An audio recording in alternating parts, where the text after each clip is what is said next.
Is there anybody out here?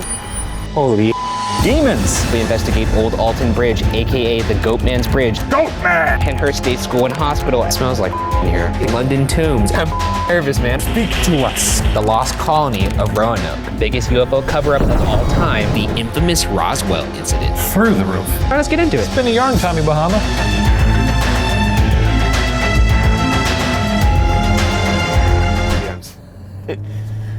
I'm so nervous. How can you be nervous with a beautiful sunset like that?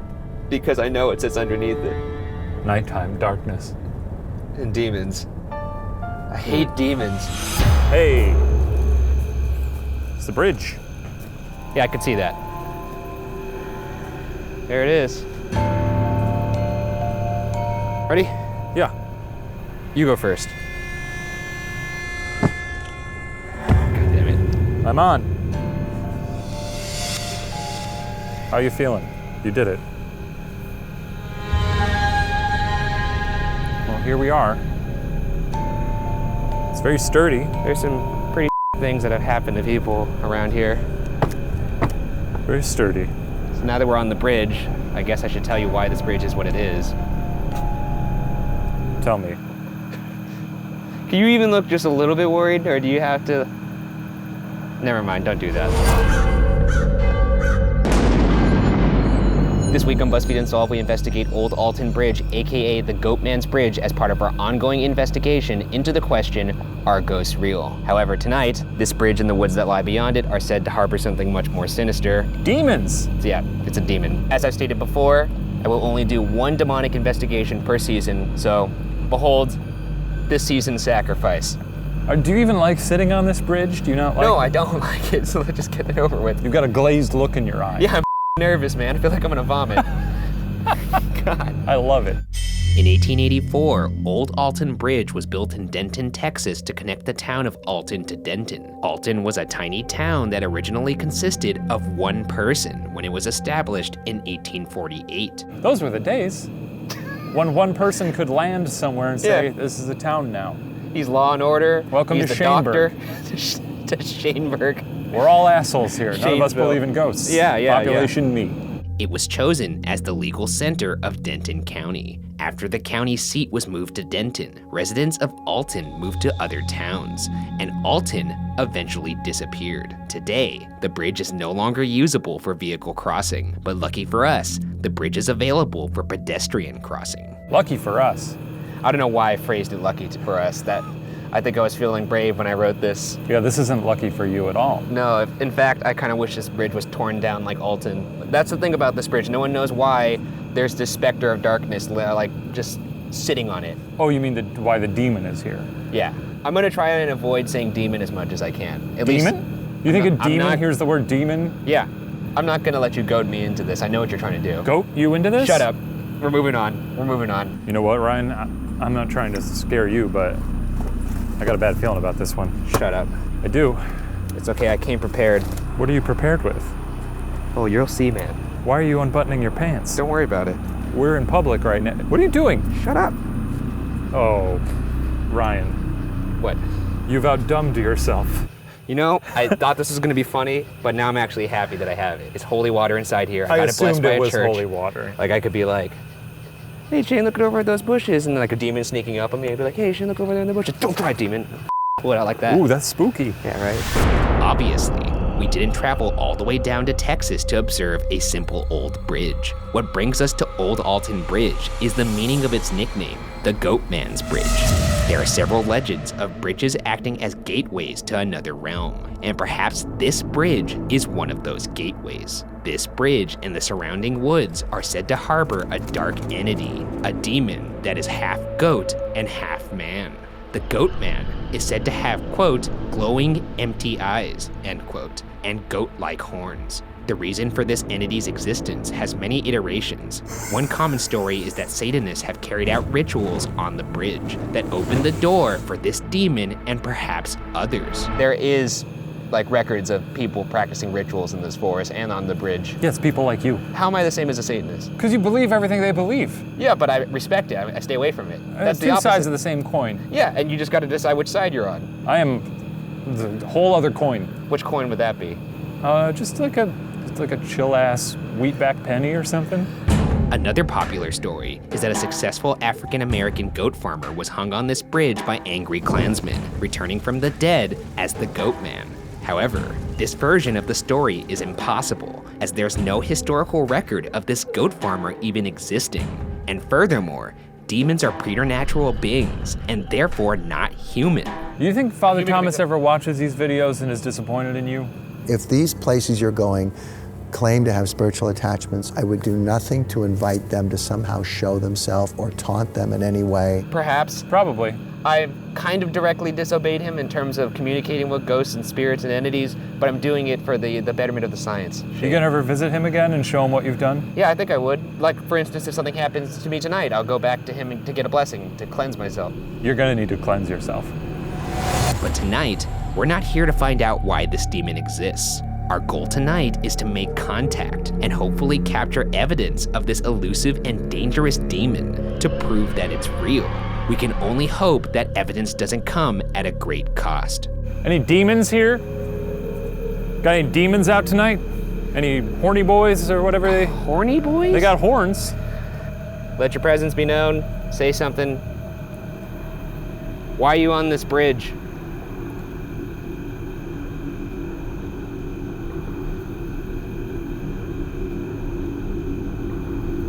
You ask questions. Why are you on this bridge? Goatman! You feeling that? Feeling the Goatman energy? I don't like when you say his name. Feel some goat vibes? Yeah, You let me may just not get like my- this. I'm gonna try and agitate it. I'm just gonna go... Go, you do what you gotta do, and I'll do what I gotta do. I'm just gonna be as crude as possible here. Cool. Goatman? Holy Is that good? I thought you were gonna build your way up. No. I just right out of the gate. Why build up? If you don't believe, then there's nothing for you to be afraid of, right? You could be as big a prick as you want. I'll guess stand I over can. here. Goatman, I'm dancing on your bridge. It's my bridge now. Holy shit. You hear that? If you want me off this bridge, you're gonna have to kill me. Holy You're shit. gonna have to throw me off this bridge yourself. You did throw somebody off the bridge once. Look at the way I dance on it. I disrespect your bridge, Goatman. He's taking names right now. You hear that, Goatman? He's You- sharpening me his and little Ryan blades. Bergara own your bridge now. Don't loop me Yep. into your Yep. Stop looping me. I hate when you do this in the Well, demon then tell places. him. Tell him you're not part of this. I'm not part of his little charade. You're talking to Goatman now. I see what you've done. It's Goatman entrapment. Goatman, I'm not with him. they're gonna put my name in graffiti. Oh my God. Okay. Children will come here and tell tales of me. People have reported a growling voice telling them to, quote, get off the bridge, end quote. One person said that after he and his friend heard the voice, he ran off the bridge while his friend stayed. He then reportedly watched his friend get dragged towards the railing of the bridge and flipped into the water below. People have reported hearing hooves following them across the bridge, as if they were being chased off. It's said that the Goatman can be conjured by knocking 3 times on the bridge. All right, Goatman. God damn it. Talking to the Goatman, opening up a line of communication. Father Thomas would be very disappointed. Shut the up. I'm gonna murder you. I'm gonna knock on your bridge.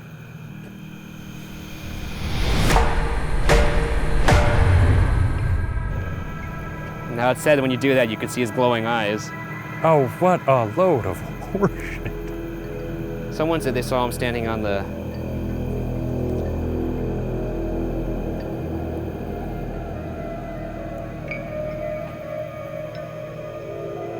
All right, idiot, it's your turn. Now I don't even have my hand ready on my pistol. Oh, skip the theatrics and just go into it. Hey, Goatman.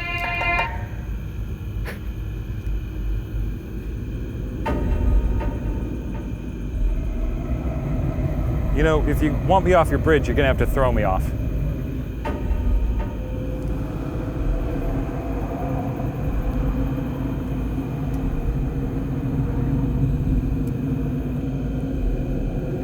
All right, we'll come back for you. Let's go into the woods. Oh.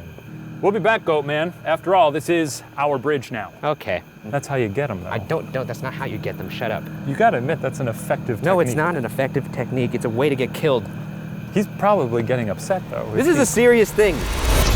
Perhaps more foreboding than the bridge is the woods that lies beyond it. It is rumored that for nearly a century, people have disappeared near the bridge or in the surrounding woods. In addition to the Goatman, people have reported seeing the ghostly figure of a woman and hearing a woman's voice or laughter. There has also been sightings of strange lights. Jesus Christ, dude. When's the last time you walked into a dark wood? Never. Never gone camping or anything? Going on a night hike? Sure, but I haven't gone into a demonic woods before. This is so much scarier than hunting Sasquatch. Hello? Is there anything out here? Hello?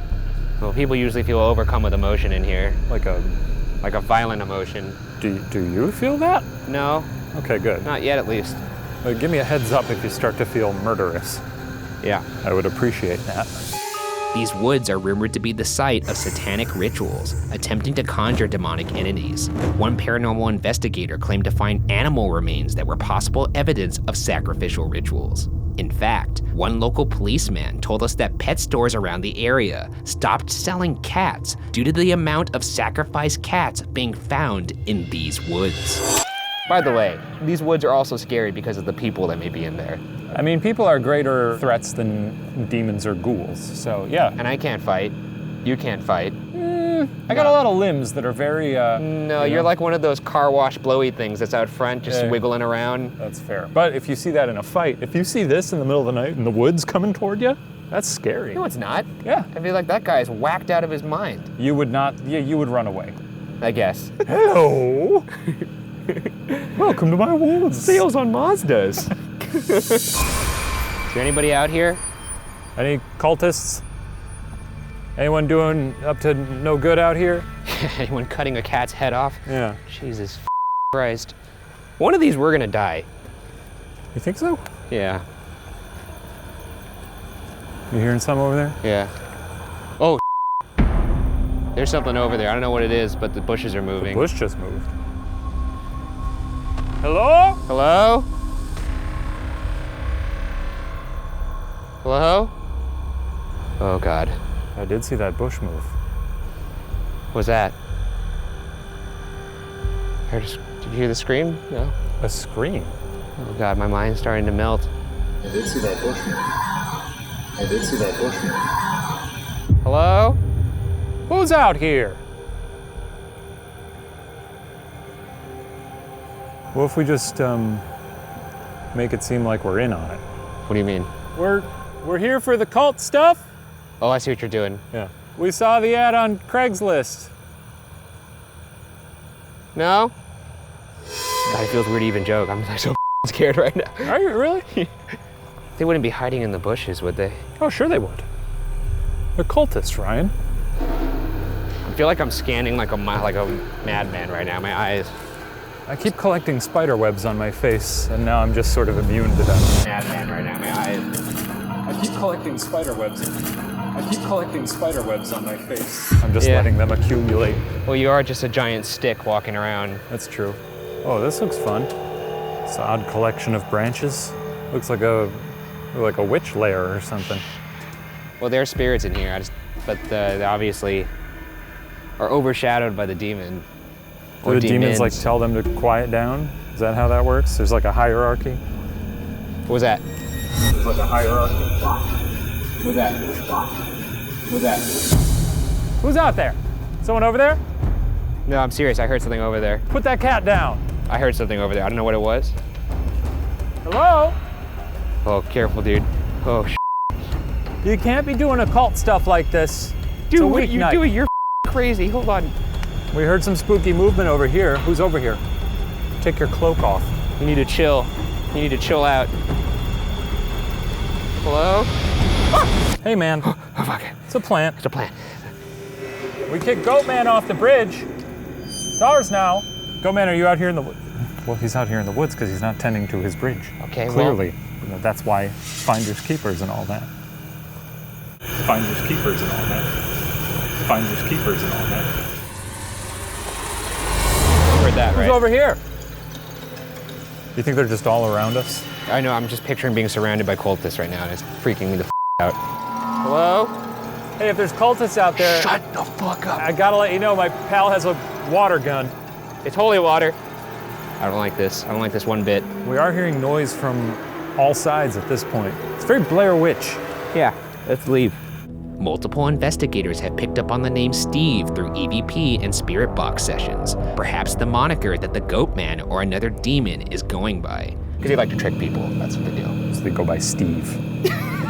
Yeah, Steve the Goatman. Steve the Goatman. Are you sure that's just not his full name is just Steve Goatman? It's just a guy who lives a block away? No. Hi, I'm Steve Goatman. Why not pick like a name that strikes terror, like Like Sally? Sally's actually pretty scary. It's a little girl. What's a scary name? Darthalix. Mercifax. Marsolomon. Marsolomon? Barthazar. Barthazar. Barthazar is a pretty good demon name. There's a lot of names that's other than Steve is what I'm getting at. Yeah, it doesn't really strike fear into the No, heart. my dad's name is Steve. Overall, this Goatman entity and or the possible other entities that lie within these woods and around this bridge are said to be extremely dangerous and physical with those who encounter them. People have reported being thrown, dragged, and struck. Multiple people have claimed to be scratched 3 times, a reportedly common occurrence in demonic attacks that is symbolic for mocking the Holy Trinity. People have also claimed to be overcome with intense feelings of aggression and violence. In one instance, an investigator had envisioned murdering her entire team of investigators. This is your new favorite thing, spirit box, Yeah. spirit boxing. You haven't used this on a demon yet, though. I have not. Are you more concerned about that? A little bit more concerned, yeah. This is directly against what Father Thomas would have told you to Yeah, you're do. probably right. It's gonna be loud. This is just a spirit box. This is scanning through all the different radio channels around at a high rate. Every 0.2 of a second, they're scanning to a new channel, and it produces white noise. So, conceivably, spirits could use that to communicate with us. Or a demon in this case. Or a demon. And if it's saying more than one word, it's pretty impossible for it to be radio interference because You it's... got yourself a demon, hands down. I'm in on this. It's fun. I'll go along with this. Fun gimmick. It's not a gimmick. All right. Is there anybody here with us? Is there a Goatman out here? What the f was that? It sounded like a demon. What the fuck was that? Is there a demon here? it happened again. Can he speak to us? Is there a Goatman here? That sounded like Goatman, but... Say your name. Is Steve here?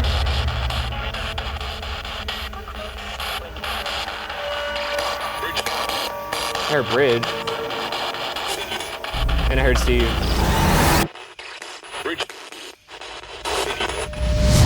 Based on the response from the spirit box, we'll end our investigation by returning to the apparent epicenter of the activity, the bridge. Once there, we'll perform a ritual that I have never done before in my life. Ouija? I've done it before. It's a blast. I'm sure you did it as like a party trick, like a little parlor trick. You just went down, had a couple brewskis. That'd be fun to play with a Ouija board. It's not a toy. It is a toy. It's made by a toy company. They do sell it at Toys R Us. True, but it's not a toy. I'm just saying I'm scared to use a Ouija board in the comfort of my own home. I never thought the first time I would ever use a Ouija board would be here. On a demon bridge. On a demon bridge. I'm about to die for the internet. This is a doorway we're opening. We're calling for everything to come here. This is what we're doing. All right. So protect yourself. I'm gonna do a salt circle around us. You've really thought this out. I wanted to be as safe as I could. Wasn't gonna go into this like an idiot. This is great. I love it. Is there a technique here? You just rest your hands on it and you kind of let your energy flow through it. And then we'll start to move. Granted, every time I've seen someone do this on YouTube, they're like, whoa, and it's moving. Yikes! Yeah, but I just don't know how that's gonna happen unless something comes out. Should we just say our names in the beginning? Yeah. This is Shane, so. S-H-A-N-E. And I'm Ryan. Oh God, what are we doing? Very swift. I don't think we're gonna see movement like that again. Is there anybody out here? If you put salt around us, doesn't that mean like Goatman can't get to the Ouija board? It would trap him in here with us. What if he was outside of it when you did it? I don't know. Do you want me to blow the salt away? You can give him a little entrance. Wait, you blow it by you. It's some tough salt. There's your front door, Steve. Come on in. What's your name?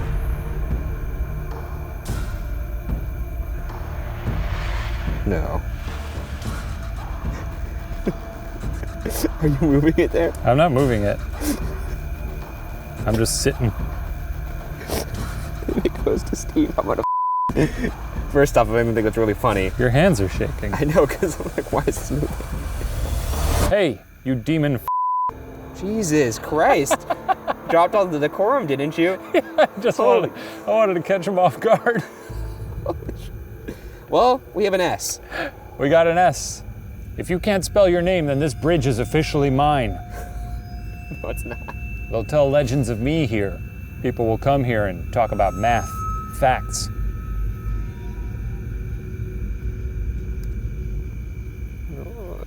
For a second there, I thought I was going towards G, but now it looks like it's F.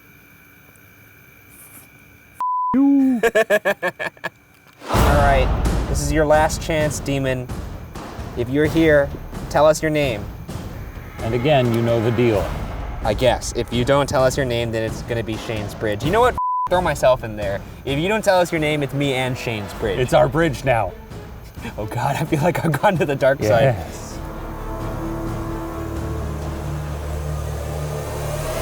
Well, my bridge. Ouija boards suck. We gotta close it. We gotta close it. Yes. G O O D B Y E. Goodbye. Goodbye. Well, it's time to close this up. Let's close shop. You're not gonna say mean things to it on your way out? Well, now I feel like I've conquered it a little bit, but Yeah. here, let me try saying goodbye to it. How about that? Just gloat a little bit. This is a win for you. Well, demons, it's been fun, but sayonara. As we snuff these candles, so too do we snuff you from this mortal world. You wimp. Jesus Christ, sir. Nobody knows why the Goatman and surrounding entities haunt this area. And even though we never had a face-to-face encounter, I don't doubt its existence. Either way, we've once again opened the door for a dark entity to enter our lives. There is a small faction of my mind that is definitely disappointed we never saw him, but I'd be lying if I said I wasn't relieved. Regardless, whether or not the Goatman's bridge is truly infested will remain unsolved.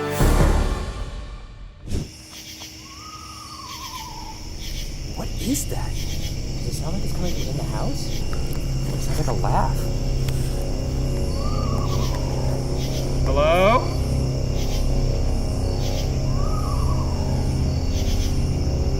What the fuck is that? That's an owl. Oh.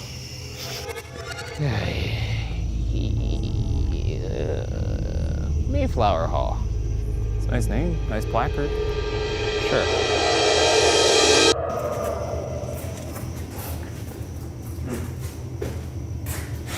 Smells like, It smells like in here. yeah, well, I mean, it smells a little musty. That's what all the places that we go to smell like, dust. Oh, that goes back pretty far. Okay. I'm gonna lose my mind in here. I'm getting the vibes. Do you think on any one of these adventures you'll ever truly sort of have a psychic break? Like a mental breakdown? Yeah. Maybe. I mean, you almost got there in the Sally house. Well, let's hope that doesn't happen today, huh? I'm fingers crossed it does.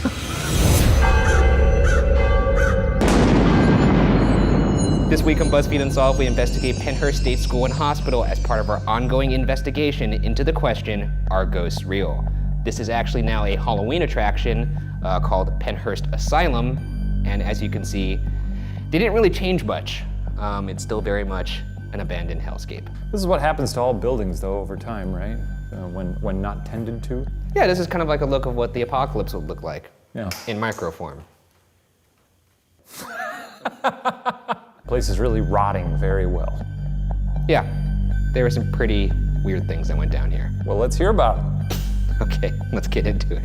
On January 23rd, 1903, Pennhurst State School was commissioned as the Eastern Pennsylvania State Institution for the Feeble-Minded and Epileptic, a place for people with intellectual disabilities and people with epilepsy to live, learn, and be cared for in a safe environment. In the end, there would eventually be more than 20 buildings in total to make up the sprawling campus. I get a vibe here, it's sort of like the Avengers headquarters. Why would you get that vibe? Just rolling grounds, a lot of different buildings. It seems like a place the Avengers would live. You know, you're right. As I scan around, this place definitely screams high tech.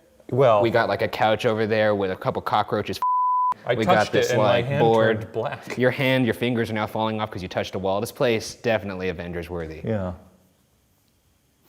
Unfortunately, the facility quickly fell into disrepair and poor living conditions, catalyzed mainly by the overcrowding, understaffing, and lack of funds. Regardless of their age, all residents of Pennhurst were called children, even though there were many adult residents. In 1974, the reported average age was 36 years old, and on average, spent 21 years of their life at Pennhurst. Why did they call them children? I don't know. I just read that. Just very derogatory. Yeah. Back in the day, people did not know a lot about mental health. I heard that people who had ADHD or ADD were put in here because Just lump them all in, throw them over here. I feel like back in the day, they might have put you in here. I mean, I guess if I was saying like I saw a ghost or I saw visions. Yeah, if you went around town in like 1908 or 1910 saying, I seen ghosts, I see ghosts all the time. All right. Can we call the people? You know where I saw a lot of ghosts? In this building over here, and then they just slammed the door and close it up like the Red Wedding. Yeah, you'd be one of the children. I'd be one of the children. In 1968, nearly 60 years after Pennhurst's opening, a documentary series called Suffer the Little Children finally revealed to the public the horrors of the facility. A doctor at the facility who was actually named Dr. Fear. If your last name is Fear and you receive a doctorate, I believe it is your moral responsibility to be a bad person. Dr. Fear, I'm trying to think of professions you could actually be with that name. You're either going to be a supervillain, a pro wrestler, or an evil doctor. He actually seems like the prime arch nemesis to C.C. Tinsley. Dr. Fear versus C.C. Tinsley. I'd read a serial about that. We don't know what happened to C.C. Tinsley. Maybe he... Dr. Fear murked him. He got murked by Dr. Fear. In the documentary, Dr. Fear admitted to threatening and punishing patients. In one instance, Fear punished a patient by injecting the patient with the most painful injection that would not cause damage. This guy sounds like a real piece of Was a piece of shit. The documentary also stated that the largest zoos in the country spent $7.15 each day on each animal, whereas Pennhurst only spent $5.90 per resident per day at the time of the airing. That seems pretty cheap for animals. Yeah, and then you look down and you go, oh, what's $5.90? Oh, that's humans.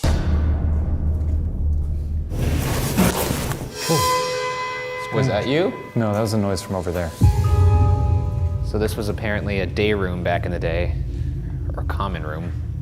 Now it appears to have A pentagram. some other stuff. This looks like medical equipment.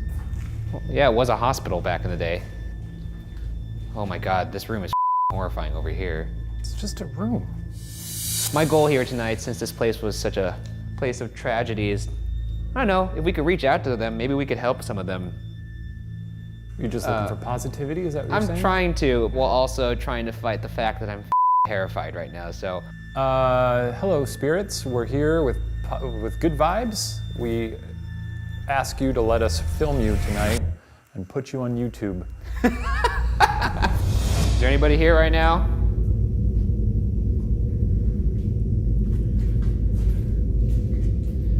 There's also a little doll in this bed here. Is that yours? Can you move the doll? Oh, hello. You ever been to Mexico City? We got a fella who would love to meet you. Can you move that doll? It's not very heavy. Can you make her blink or make her head spin around? Jesus Christ. Let's just start with move. How about that? And then we'll work up from there. What do you want it to do? Like just get up and start dancing like No, the I don't WB want frogs? to. No, I wanted to. With a little dollar. I wanted to flip Hello, over. my baby. Like, Hello, my honey. if it flipped over right now, that would be insane. In 1974, Terry Lee Halderman, a resident at Pennhurst, filed a class action lawsuit against Pennhurst State School and Hospital. While a resident at Pennhurst, Halderman reportedly suffered about 40 injuries, including cracked teeth, a fractured finger, and a broken jaw. During that trial, the conditions of Pennhurst were described and were later undisputed by the Supreme Court. Here's a quote on those conditions. Quote, "Conditions at Pennhurst are not only dangerous, with the residents often physically abused or drugged by staff members, but inadequate. Indeed, the court found that the physical, intellectual, and emotional skills of some residents have deteriorated at Pennhurst." End quote. Many residents were physically harmed by either abuse or neglect by the staff, including death. In his autobiography, former resident Roland Johnson described the smell of Pennhurst as a doghouse. Quote, "It just smells like feces, rats crawling, roaches crawling all over, feces and pee on the floor, flies coming in the windows." End quote. If I were a fly, I'd be trying to get out. You know what I mean? I know what you mean, but flies also like poop. They do like poop. So if flies are trying to get in your house, you're probably not doing it right. Rave Yelp reviews for flies. On Yelp, 5 stars. Great poop all around the digs. It's a feast in here, boys. Some of the best poop I've ever had. Poop for miles. They just leave it lying around. Either way. Usually have to work for it, but at this place, it's like an old country buffet, but full of poop. In 1984, the final settlement of Pennhurst versus Halderman called for the closure of Pennhurst, and in 1987, Pennhurst State School and Hospital were mercifully officially shut down. This is only a brief summary of the horrors of Pennhurst State School, in which I've spared details that I found particularly upsetting. I can only imagine the unjust misery and suffering that took place within these walls. As a believer in spirits and energy, I believe those who suffered are more likely to remain, and in that respect, I find it highly possible that the poor souls that once stayed here still linger today. That being said, let's get into some of the places that are supposedly the most active, starting with the underground tunnels. At Pennhurst, buildings are actually linked by an underground tunnel system. Down here, there is all kinds of reported activity. A property manager even refused to venture down alone. This is the tunnel system that's under the entire facility. So this goes from all the buildings, kind of like a spider web. Yeah. And as you can see, it isn't pleasant. I'm not trying to be crass here, but there is a surprising amount of penis art in Is there? here. Yeah, well, Ryan. Oh wow, that's a triumphant penis right there, look at that. Very proud of itself. So throughout this tunnel we have a laser grid and we have a bunch of motion lights going to the end of the tunnel, so if anything runs toward us or moves in this tunnel, we're gonna see it. This does look like the Twilight Zone. Yeah. See, now that looks cool. If a ghost did that, that would be fun. If there's anybody down here who's sad or mad, just make your presence known, move. Jiggle.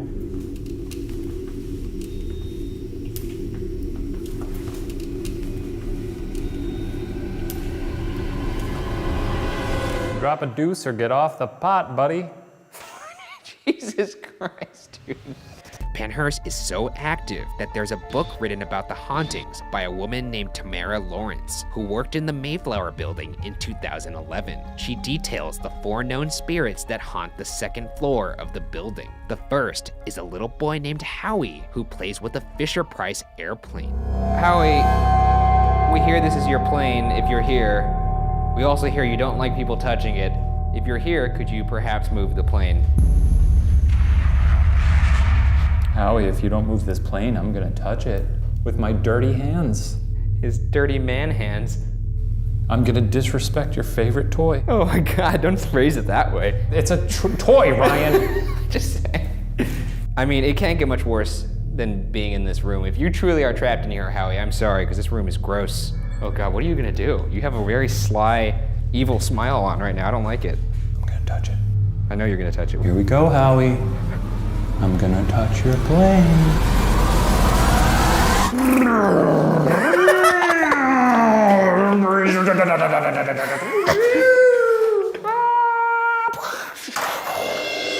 The second ghost is a shadow man who is repeatedly seen in the common room or in the bathroom. One couple claimed to discover that his name is Fisher, a name which can be found on a wall in one of the cells. This shadow man has been caught multiple times on camera by other investigators. Perhaps we'll be lucky enough to do the same.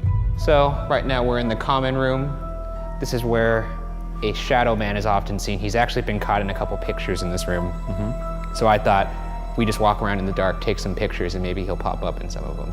I have a crazy hunch that your eyes are gonna play tricks on you and you're gonna lose your mind. Okay. I'm gonna douse my light now. Oh, yep, you're right. You're 100% right. Okay. Let's start flashing. Anybody in here with us? Don't mind me, I'm just gonna take your picture. Say cheese. Oh God, this is up. Oh, That's a chair. okay. Look down that long hallway. Shut up, Shane. Shooting, You notice how your eyes play tricks on you when it's dark like this? firing. Shadow Man. Fisher, is that your name? Are you in here? Oh my God, this is You horrifying. don't like this one bit. I really don't like this. Is anybody here with us right now? What was that? What? What was that? What was that? I heard something in that cell over there. You heard something? It sounded like a pebble moving or something. It could have been just like a drop from the ceiling. Try to rationalize it all you want, but you know it's a ghost. I'm just gonna phase you out right now. Ready? Firing. Anything behind me? Dude, there's no head on you. What? I would have been into that. The third ghost is the spirit of a little girl who is seen in different spots throughout the second floor. The fourth ghost. That's all we got on her? Yeah, that's it. Yeah, that's it. I don't know anything about her. The fourth ghost is an angry nurse. According to multiple reports, people are stabbed with what feels like a needle. Both of these ghosts have been reported in what Lawrence calls the art room. Got some new toys here. These are called dowsing rods. So now people use these today to communicate with ghosts. They'll say something like, show me what a yes looks like. Show me give me a yes. Usually they'll cross like that, like they just did because I moved my hand. Yeah, so the hands being involved in this seems, because look, if you give me one, It's not a toy. send word to the Shaniacs. We're done. We're disbanding. I'm gonna take that and shove it right into your neck. Watch the blood come out and laugh and walk away. And then I'll become a ghost because now they're real. It's not a toy. Give me, you fucking. To remove the possibility of human error, Yeah. I'm going to tape these dowsing rods to this. So what's gonna be interesting is it's gotta be kind of even. At this moment, our audio recorder picks up a distant scream. It's gotta be kind of even. It does sound almost identical to the owl noise that we heard. Okay. Little owl out there? No, it doesn't. I could put them back to back. Do it again. I mean, it could be different birds. All right. If there's anybody in here right now, could you move those two rods and show us what a yes looks like? Or better yet, let's just start with, can you move those two rods? I'm not saying that the people here who worked here were all bad people, but there were a couple bad eggs. And there's reports of a very angry nurse here who stabs people for no reason. So if that's true, move these little rods here. Or if you want us to leave, move these rods here.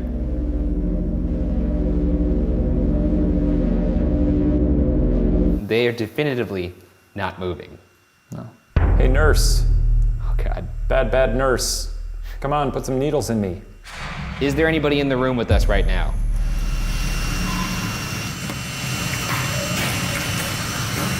After asking if anybody is in the room, our audio recorder picks up two distant whimpers. The second one maybe sounds like an owl. I'll give you that. It could be 1,000 things before it's a ghost.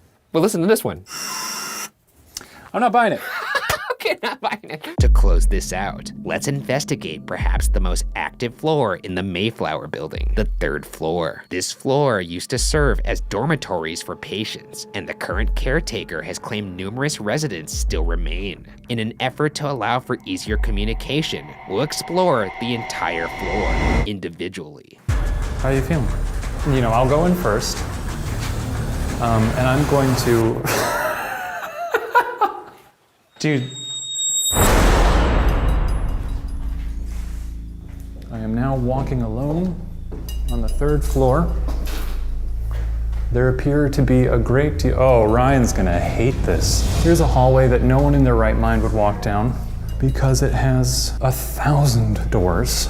I'm going to continue all the way down this hallway. And I think down here, in this sad, scary room, is where I'm going to initiate the ghost box. He's gonna use the spirit box. We've used it before, but basically, it's a box that scans through radio channels at a very fast rate. Every 0.2 of a second, a new channel is gonna be skipped to, and it's thought by that rapid skipping, it'll produce white noise that spirits can manipulate to talk to us. Not really hearing anything on this. And since it's scanning so fast, it's very unlikely that it's radio interference. If we hear something that's 2 words in a row, I'm pretty confident that's something speaking to us. I'm here for you. If you're here, maybe sing a little song for me on my voice box. Communicate with me in some way. I'm here. Right before Shane says, "I'm here," our audio recorder picks up a distant scream. I'm here. I'm here. It's an ink blot test for you. No. Yeah, it is. I don't think it is. You see what you want to see, you hear what you want to hear. I get it. It's fun for you. No, I'm taking... You love ghosts, you want to believe in them. I'm taking the anomalies and putting them out there for judgment. Send them out. Throw a parade for the anomalies. That's what I just did. And you know what? You're allowed to have a different opinion. I personally think it's evidence, but you know. That's great. That's great. Come on, boys. Ryan's not here right now. It's your time to kill me. I wish I could approach it with the boyish joy that he does. I hate that he's having such a good time in there. Moaning Myrtle? This looks like your kind of joint. I really do. Don't you hear how cocky I am? Wouldn't you like me to just shut the hell up? Because I know when I go in there, my mind's gonna implode.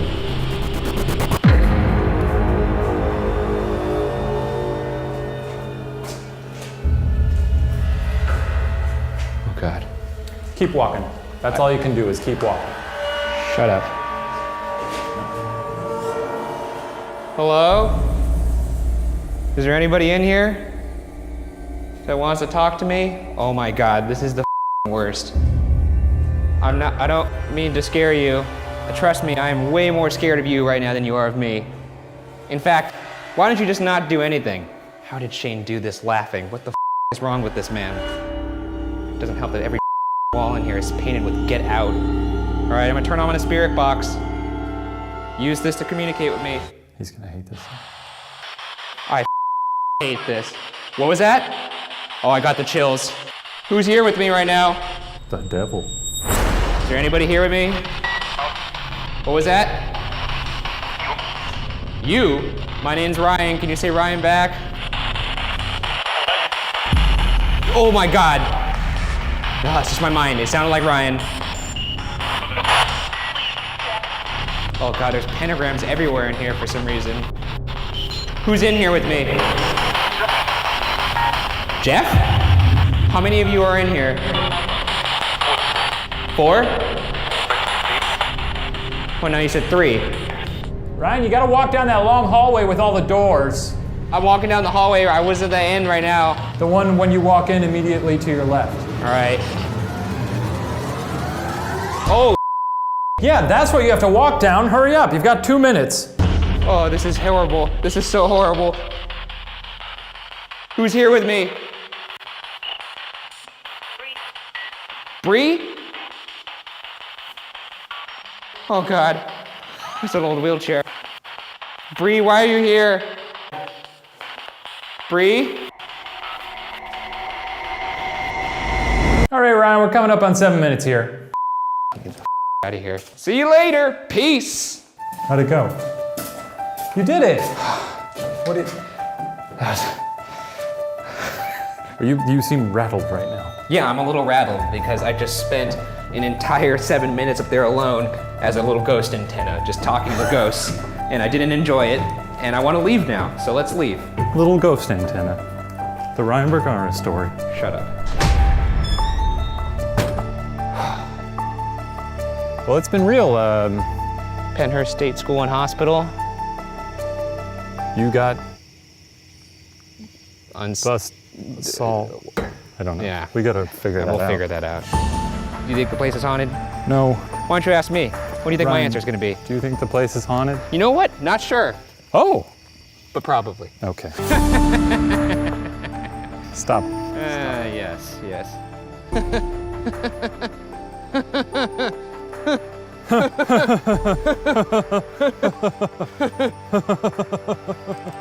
Based on our experiences tonight, I unfortunately believe that many spirits remain trapped within the walls of this tragic facility. Hopefully I'm wrong, but regardless, whether or not Pennhurst State School and Hospital is definitively haunted will remain unsolved. Well, I gotta say, it doesn't really get more London than this. We got the cobblestones, the dimly lit lights, and then right here we have the catacombs, London tombs that sit under the bustling city of London. Very, And they aren't shying away from it, look at that. yeah, very theatrical. It is a tourist attraction now that's a haunted maze, but it does sit atop a bed of history that's very genuine. Let's have a peek at the tombs of Okay. London. Yeah, just get on with it. All right.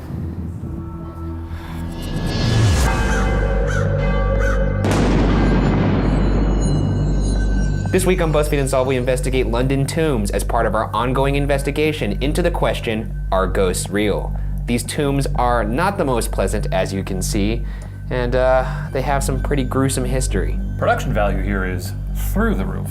Yeah, I mean, it is a haunted attraction. This is sort of a funny location, huh? It's a fun house built on top of a historical atrocity. Okay, well, that's one way to do it, I guess. That being said, let's get into it. Oh, okay. Okay. Deep beneath the earth at the foot of London Bridge lie catacombs now referred to as the London Tombs. It's unclear how old these catacombs are, but the bridge itself dates back to ancient Roman times, and a brief look into London's tragic history may provide an answer. In the city's history, there have been several deadly epidemics. Mass graves known as plague pits were made across the city to accommodate the magnitude of the deaths, during which hundreds of bodies were quickly buried without coffins or ceremonies. That's fair.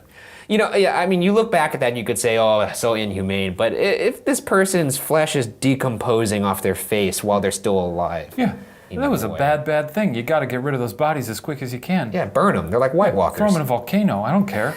If I had flesh falling off my face, I would expect you to put a bullet in my head. Happily.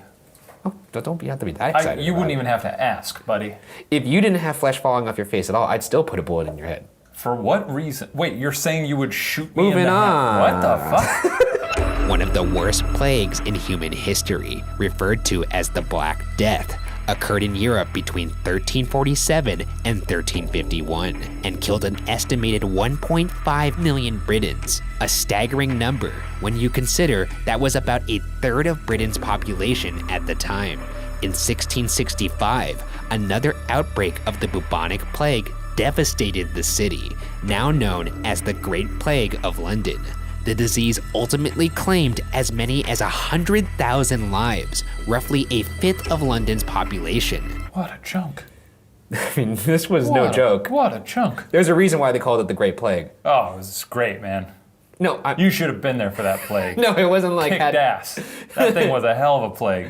Yeah, I T-voted. I don't have any family left. Between these two outbreaks, there's no telling how many plague pits are littered throughout the city. It's actually a popular urban myth that the famous London Underground subway system was designed in its meandering route so as to avoid the plague pits. Yeah, probably not true. Fun to imagine a train weaving around a bunch of dead people. Just plowing through a pile of bones. Oh, don't worry, those are old bones. Can't go this way, too much bones. We got bones on the track again. I'm from London. Records from John Stow's 1598 survey of London suggest that up to 150,000 bodies had been buried throughout London in plague pits. Evidence of these mass graves have been discovered throughout various points in history. As recently as 2013, a pit of 14 bodies was discovered in Farringdon's Charterhouse Square by engineers working on London's Crossrail project. 14. That's Kind still of chump change. I know that's 14 human lives, but chump change. I mean, when you're saying they buried 150,000, you'd at least expect it. Not in 100 in one pit. giant pit. I mean, like across. Yeah, I know, but 14 isn't. Okay, put it this way. How often are we digging up somewhere for a new development in Los Angeles and go, oh, there's 14 bones here, or there's 14 piles of bones? You know, we're a young country. I'm sure in 100 years there'll be a lot of us buried in holes that they'll find mass graves, you know. That's not how it works, man. Yeah, we're gonna go through some stuff. I feel it coming. Jesus, you're an anarchist. What is going on? This dark history takes us to the London tombs we sit in tonight. Prior to becoming a tourist attraction, the tombs had been sealed for decades.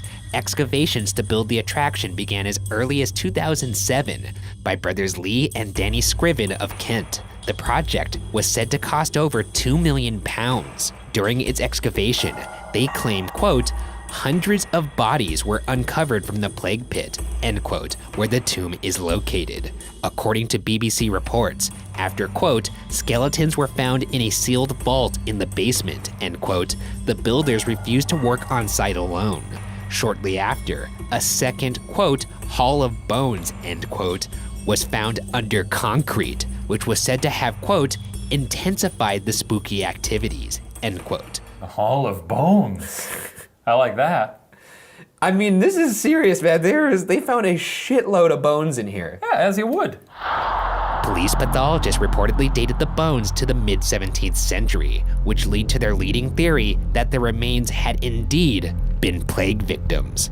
With this gruesome revelation, it's no wonder the construction workers experienced strange activity after disturbing the bodies of the site. Workers would report disappearing tools and strange noises. They witnessed a mysterious surge where over a dozen light bulbs had blown despite the new working electrical system. Some reported feeling as if someone was watching them.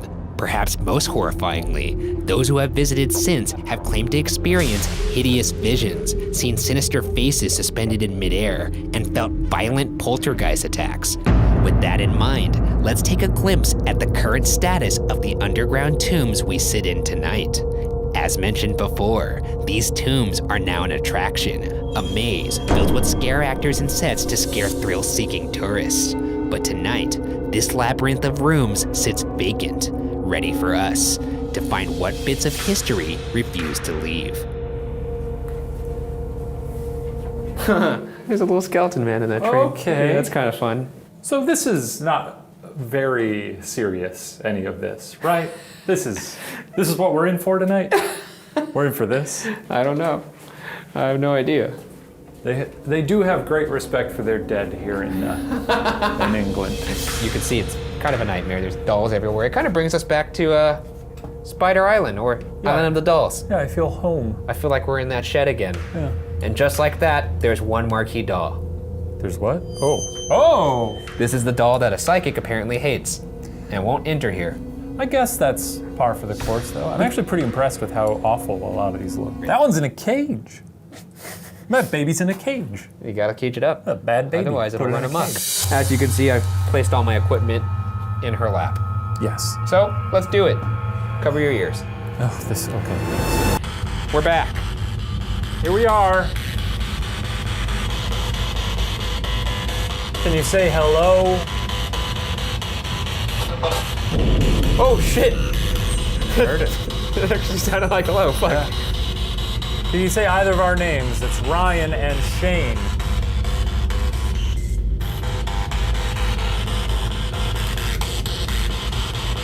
What? Who's in this room? Where are you right now? Every time you hear a voice, you go, and then it's almost as if your brain a half a second later realizes, oh, then nothing of value was said. Well, it sounded like it said here. Didn't say here. It said here, it sounded like. But once again, I agree with you that can we at least agree that one word doesn't mean much? No. Okay, but if it's 2 words, I'm coming back at you. You there. Why don't you talk? Huh? Yeah, what about you? You got something to say? Chesterman, you got something to say? Hey, have you?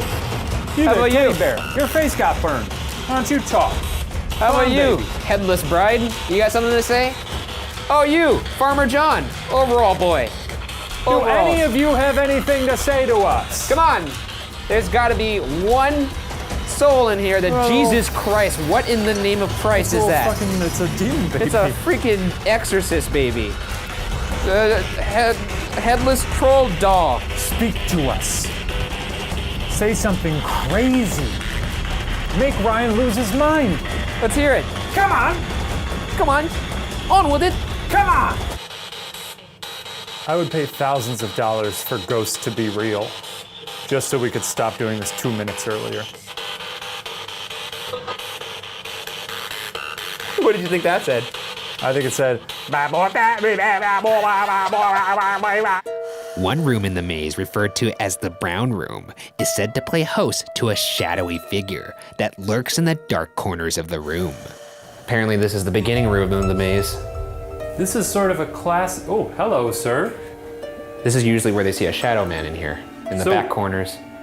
At this moment, our audio recorder picks up what sounds like a distant female scream. In the back corners. This used to be the tomb.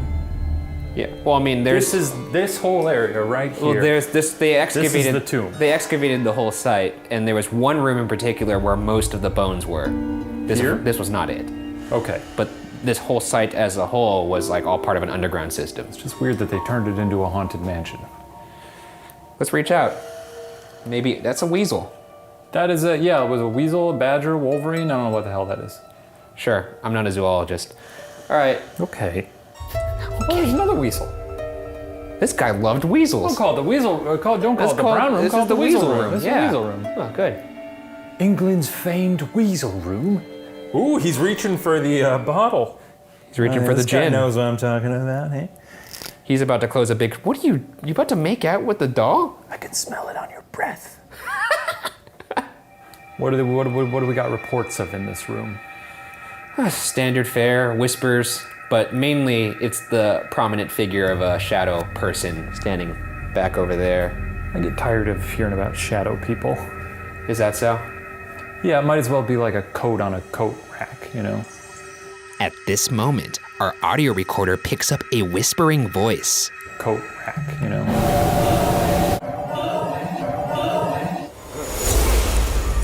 I'm gonna give you the floor right now. If you want to say anything or you want to let us know that you're here, we could turn our light off. Would you like us to turn our lights off? Then it's all shadow. Then everything is the shadow man. How do you separate shadow Then from we're shadow men. Holy shit. Now it's dark.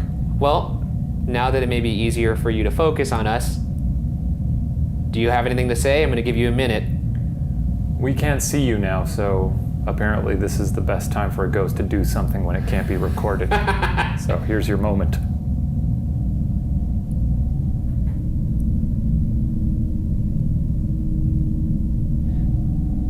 All right, we're about to leave. I'm gonna turn my light on. Over in the corner now. Ooh, swing and a miss. In addition to plagues, some of England's more violent history actually took place roughly above the tombs we're in tonight.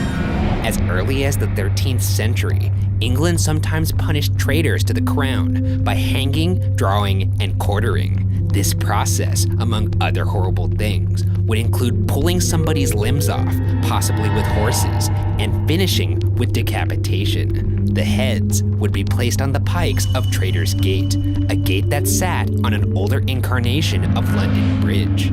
Yeah.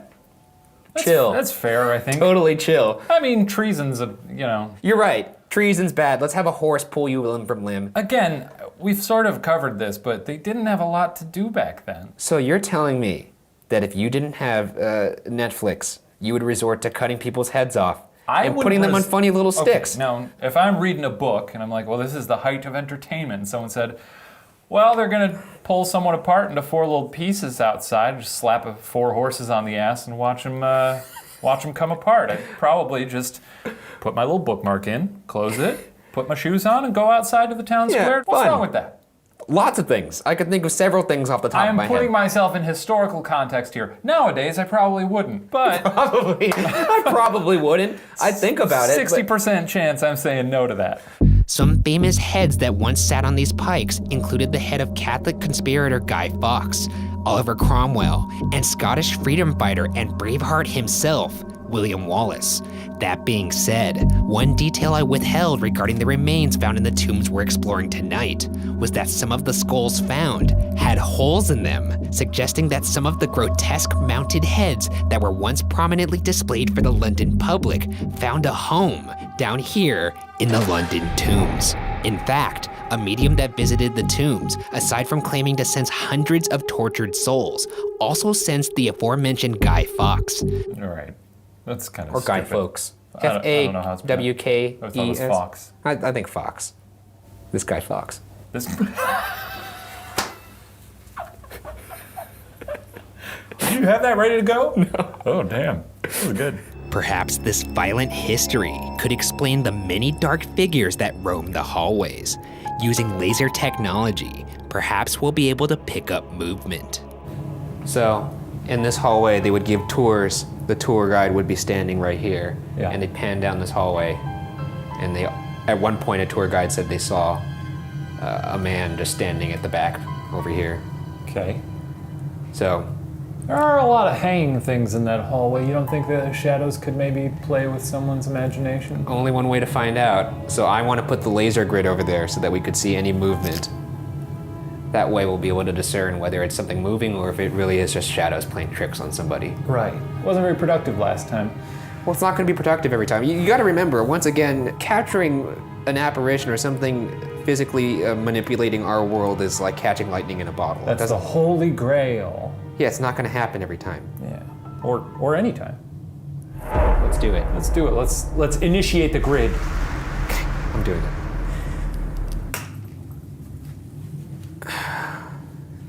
This is a lot more anticlimactic than I had hoped. Oh, That's fun, huh? I enjoy that. All right, to the man who stands at the back of this hallway, who are you? Why are you here? Can you move for us? Can you move something? Could you move one of those pieces of clothing that's hanging?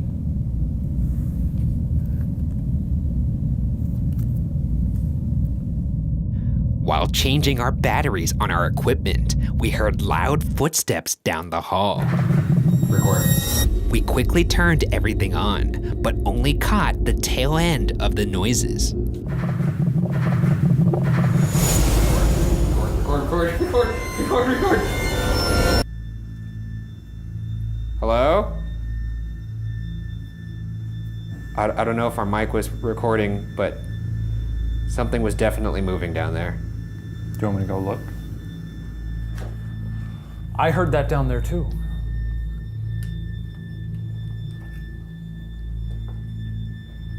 Hello?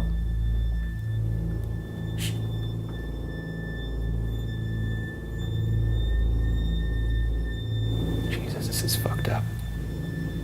What the? You did hear that though, right? That was pretty loud. It was very loud. It sounded like footsteps. On this wood, because this, looking for, it wasn't this, right? No.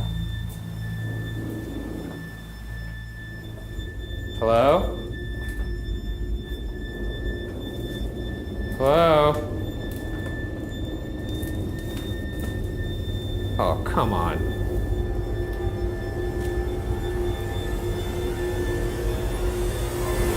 Oh, fucking good lord. Oh, hey. Hello, sir.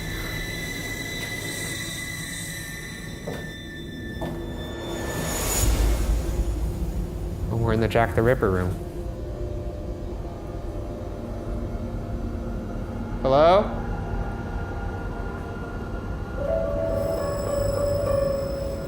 They hate that. I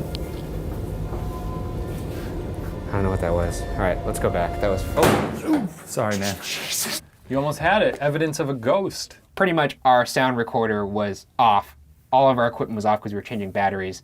And of course, in that moment, we hear the footsteps. Convenient. Very convenient. Yeah. I knew you were going to say that. And that's probably what most of the Shaniacs and skeptics are thinking out there. And frankly, I know that looks bad. It pisses me off. We catch just the beginning of it, but I'm wrestling with the EVP, so it kind of like overpowers the footsteps in the dark. Record. Again, it could be 100,000 things before it's a ghost. It could be one of us rubbing against something. It could be, someone on the crew making a noise. All right. I'd love to hear a ghost say something ghostly. I'd love to see a ghost. I'd love to see any evidence of anything at all. Maybe the most active room in the tombs is a room referred to as the Roman Room.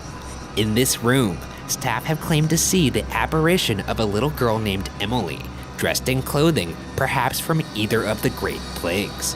But what's most horrifying is the possible explanation for her frequent appearances in this room. According to current staff, a majority of the bones discovered during construction were actually found 1 floor below this room. Maybe we'll see her tonight. I'm sure you will. Well, what if you see her? Then what are you going to say? If I see her, then I'll believe in ghosts forever. You heard it here first. This is your chance, Emily, to make history, to end the show. You know how boring this show would be if I was as insane as you? I'm not insane. I just believe a different truth than you. Okay. But it would just be 2 people being like, I'm scared, and the other one being, I'm even scareder. That's every ghost show in existence. Is it really? Okay, so right now we have motion lights at the foot of that door, the foot of this door, and where the spirit of the little girl is seen. You all right, man? I saw something over there. What did you gotta collect Anyways, yourself? if something passes those, we're gonna see it. Who are we reaching out to here, like Romans? No, that's just because it's Roman themed doesn't mean there's actually Romans in this. Oh, this is not. Just remember the backdrop of this place. This guy looks like such a fucking sad sack. Oh. Why are you bothering me? All right, whoever's in here, can you say your name? You say why you're here?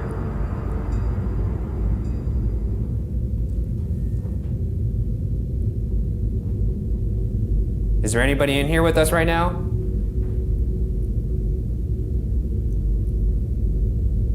Emily, are you here? Is that even your name, or did they just give you that name?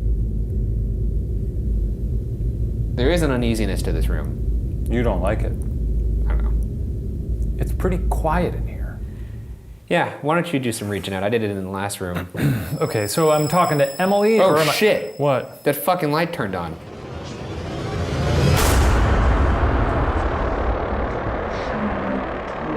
Maybe I moved. No, you didn't move your arm over there. No, I didn't. Oh, things are going tits up, Ryan. Shut up, Shane. Could you move your foot again? Move your foot out. Move it out like you did. Left one. This one right here. It's not turning on, Ryan. All right, I'm gonna go walk over to that one. Why did that turn on? And I just saw something right there. Because you've tested these, and they have the cone of influence, if we can call it that. It's very pretty tiny. narrow. Yeah. Let me walk over here.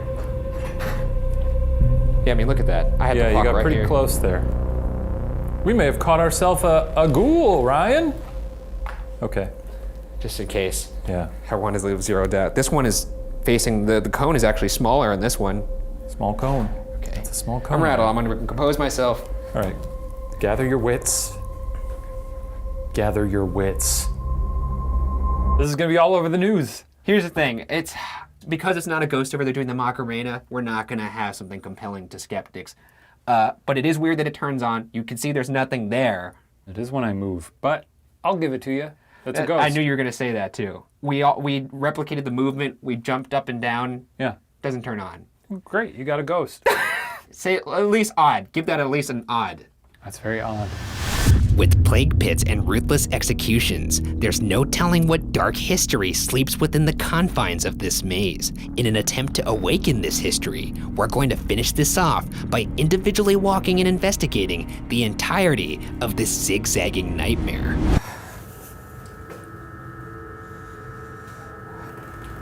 Oh my god. Okay.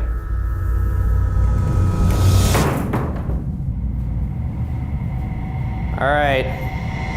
I'm in.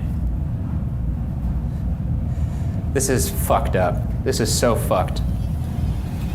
Okay, I'm already lost. These, we've seen all these. I don't know if I'm supposed to stop and just take every room in, just really enjoy it. Ah! We didn't spend a lot of time with this guy earlier, but I love him. These are kind of the ghosts we should be talking to. Funny train conductors. All right. I met an old man once. His name was Father Thomas, and he told me there's nothing to be afraid of. I mean, I won't lie, I'm very scared, but Okay. Do not be afraid. if anything happens, just do not be afraid. That's all you have to keep repeating. He said it a bunch of times in the Bible. Do not be afraid. Do not be afraid. And we progress through here. Ryan is truly going to lose his mind in here. Once again, I met a pastor. He's a Vatican certified exorcist. And he said, do not be afraid, because nothing can harm you, and I have nothing to fear. Do not be afraid. Do not be afraid. This is where I saw something earlier, but it's fine. My hands are shaking, and I feel like I'm about to have a nervous breakdown. Oh, okay. Do not be afraid, Ryan. You know, there's a certain respect for the macabre in this country that you don't always see in other cultures. Say it with me, Father Thomas. Come on. This is fucked up. A lot of death in their history, and they've just got a fun way of dealing with it. I mean, look at this. Is this spectacular or what? I can't hear you. Maybe I'll hear you later. Oh God, I heard something. Oh God, I heard something. This is the Hall of Shadows, where you're supposed to see strange figures moving down there. I'm actually gonna walk through it in the dark. Or wait, no, maybe I'll strobe. Yeah, that's fun. Do not be afraid. Do not be afraid. There's a shadow man in here, maybe, who knows? I don't know. I'm not gonna stay and find out, because I'm not afraid. I am afraid, but I'm not gonna be afraid. I'm losing it. Oh, ghosts? It's just me now. The one who doesn't believe in you. It's just a maze with some mannequins. Yeah, it's a pretty fucked up situation, I know that. It's a prime time to give me just a real good jump. Anything from you up there, sir? No. Nothing's gonna happen to me, I'm not gonna die. Now we're getting to the part that's a little more on the nose. We've got some hanging heads. Oh me. I'm here. Yeah, I'm scared of you. I'm not afraid to admit it. But you know what? I could be afraid, and it's fine. Okay, here's a big spider. What am I doing? I'm fucking backing out against my odds. I don't have anything to be afraid of. You know what? I don't have anything to be afraid of. You can't do anything to me. What's supposed to be the reaction to this spider? That's a big ass spider. Holy shit. Oh, come on. Clownland? You gotta be fucking shitting me. All right, I'm not gonna pretend that I'm not scared of this, because I am. Oh, I hope there's no spooky clowns. Oh, it's a clown maze, folks. We got ourselves a clown maze. Throwing clowns in here just makes no goddamn sense. You're already, spooky as it is. Oh, this is good. This is good. Whoa, what the fuck? What is this thing? This is like a giant guar monster. Do not be afraid. What was that? There was a creaky creak. Creaky creak creak. Mondays, am I right? Oh, look, it's the exit. Oh, if any of you fuckers try to sneak up on me, just know I'm gonna catch you on camera, and I'm gonna expose everybody to your little game. Ah! Oh, shit! Oh, God! Oh, God! Seriously, sir. Why? Why? God damn it. I almost fucking kicked you in the nutsack. All right. Fucking Christ on a crutch. Holy shit. Yeah, I told him to check on you. Yeah, I figured you did. I think we both knew that that's what happened. Don't phrase it, I told him to go check on you. Just say it how it is. I was concerned. I wanted him to go check on you. No, you didn't. I didn't know he was gonna scare you. Yeah, you know what you did. I do. Oh, thank you, Jesus Christ. Thank you, God. Oh, shit. How you doing? I'm so happy right You now. didn't throw up or anything though? I You're felt like I was conscious, gonna- so that's good. Father Thomas really helped me down there, That's I'm not good. gonna lie. I found cookies. The London tombs sit below one of London's greatest tourist attractions, burying the misery and tragedy of London's past, away from the hustle and bustle of the city above. Based on our experience tonight, it's apparent that the unfortunate history may still remain. alive and waiting. But whether or not the London tombs are definitively haunted will remain unsolved.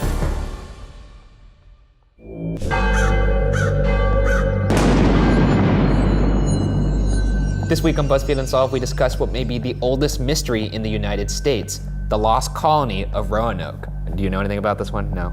Colonial intrigue. It's pretty much an entire island of people vanishing Poof. without a trace. They poofed. Yeah, I guess you could say it that way. Yeah, we heard about this in grade school.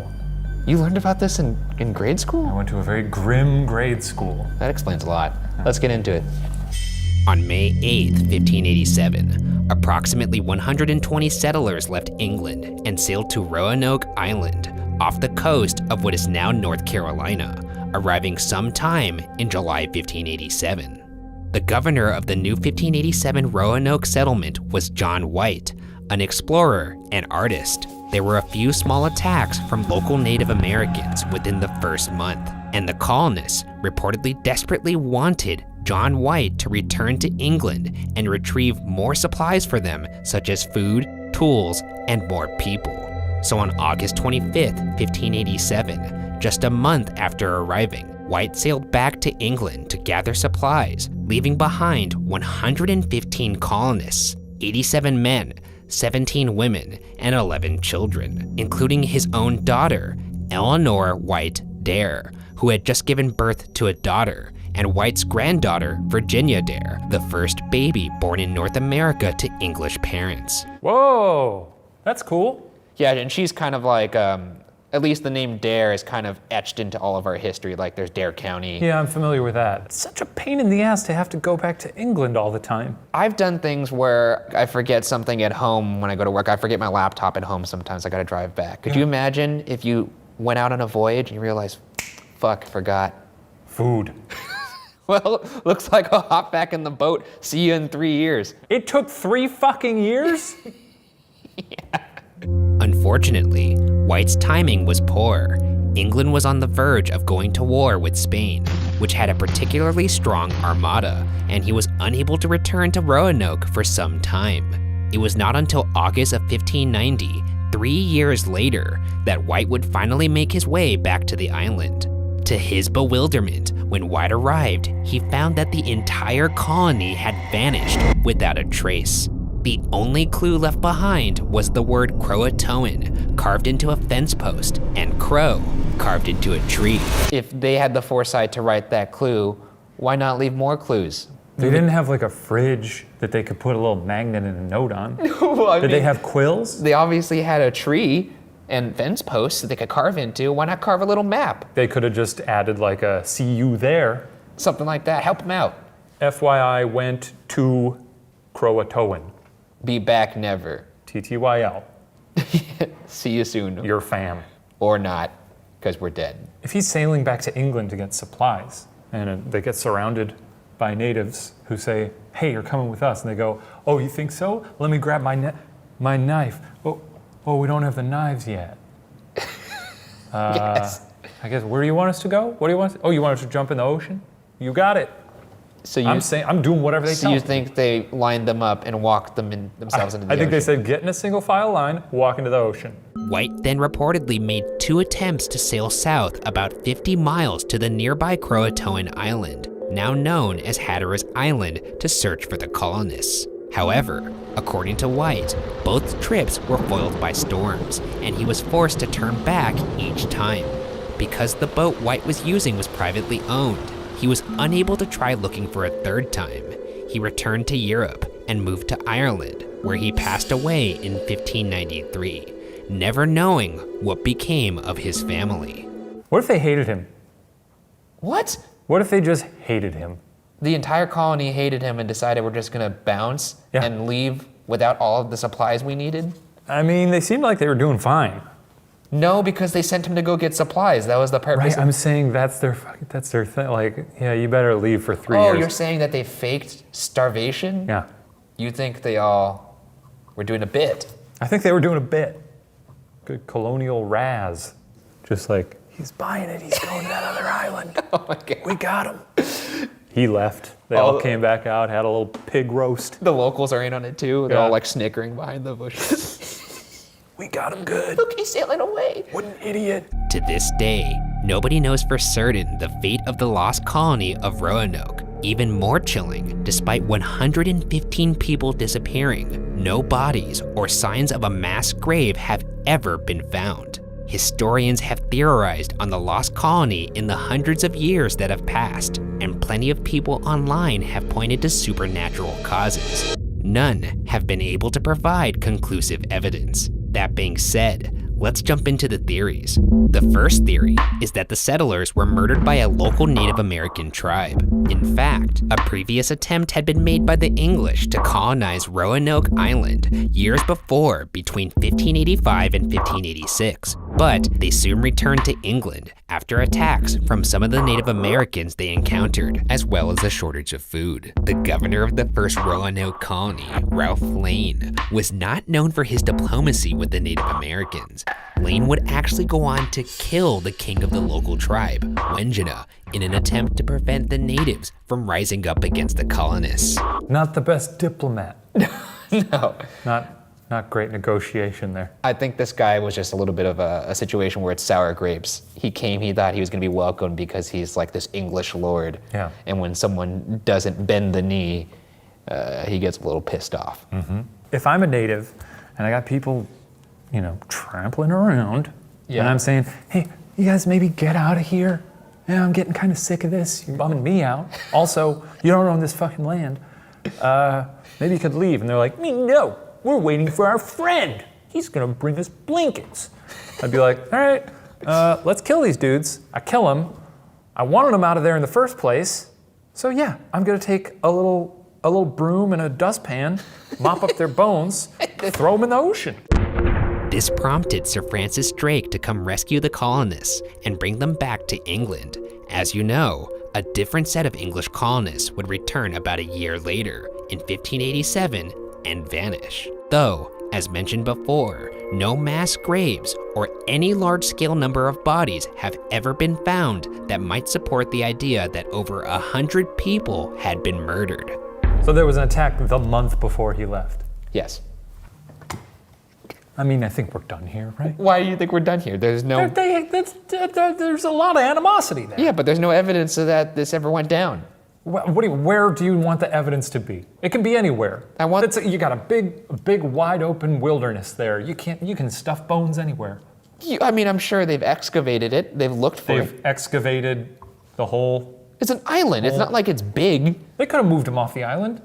Sure, but there still was no signs that there was a mass attack. Did they drag the ocean for bones?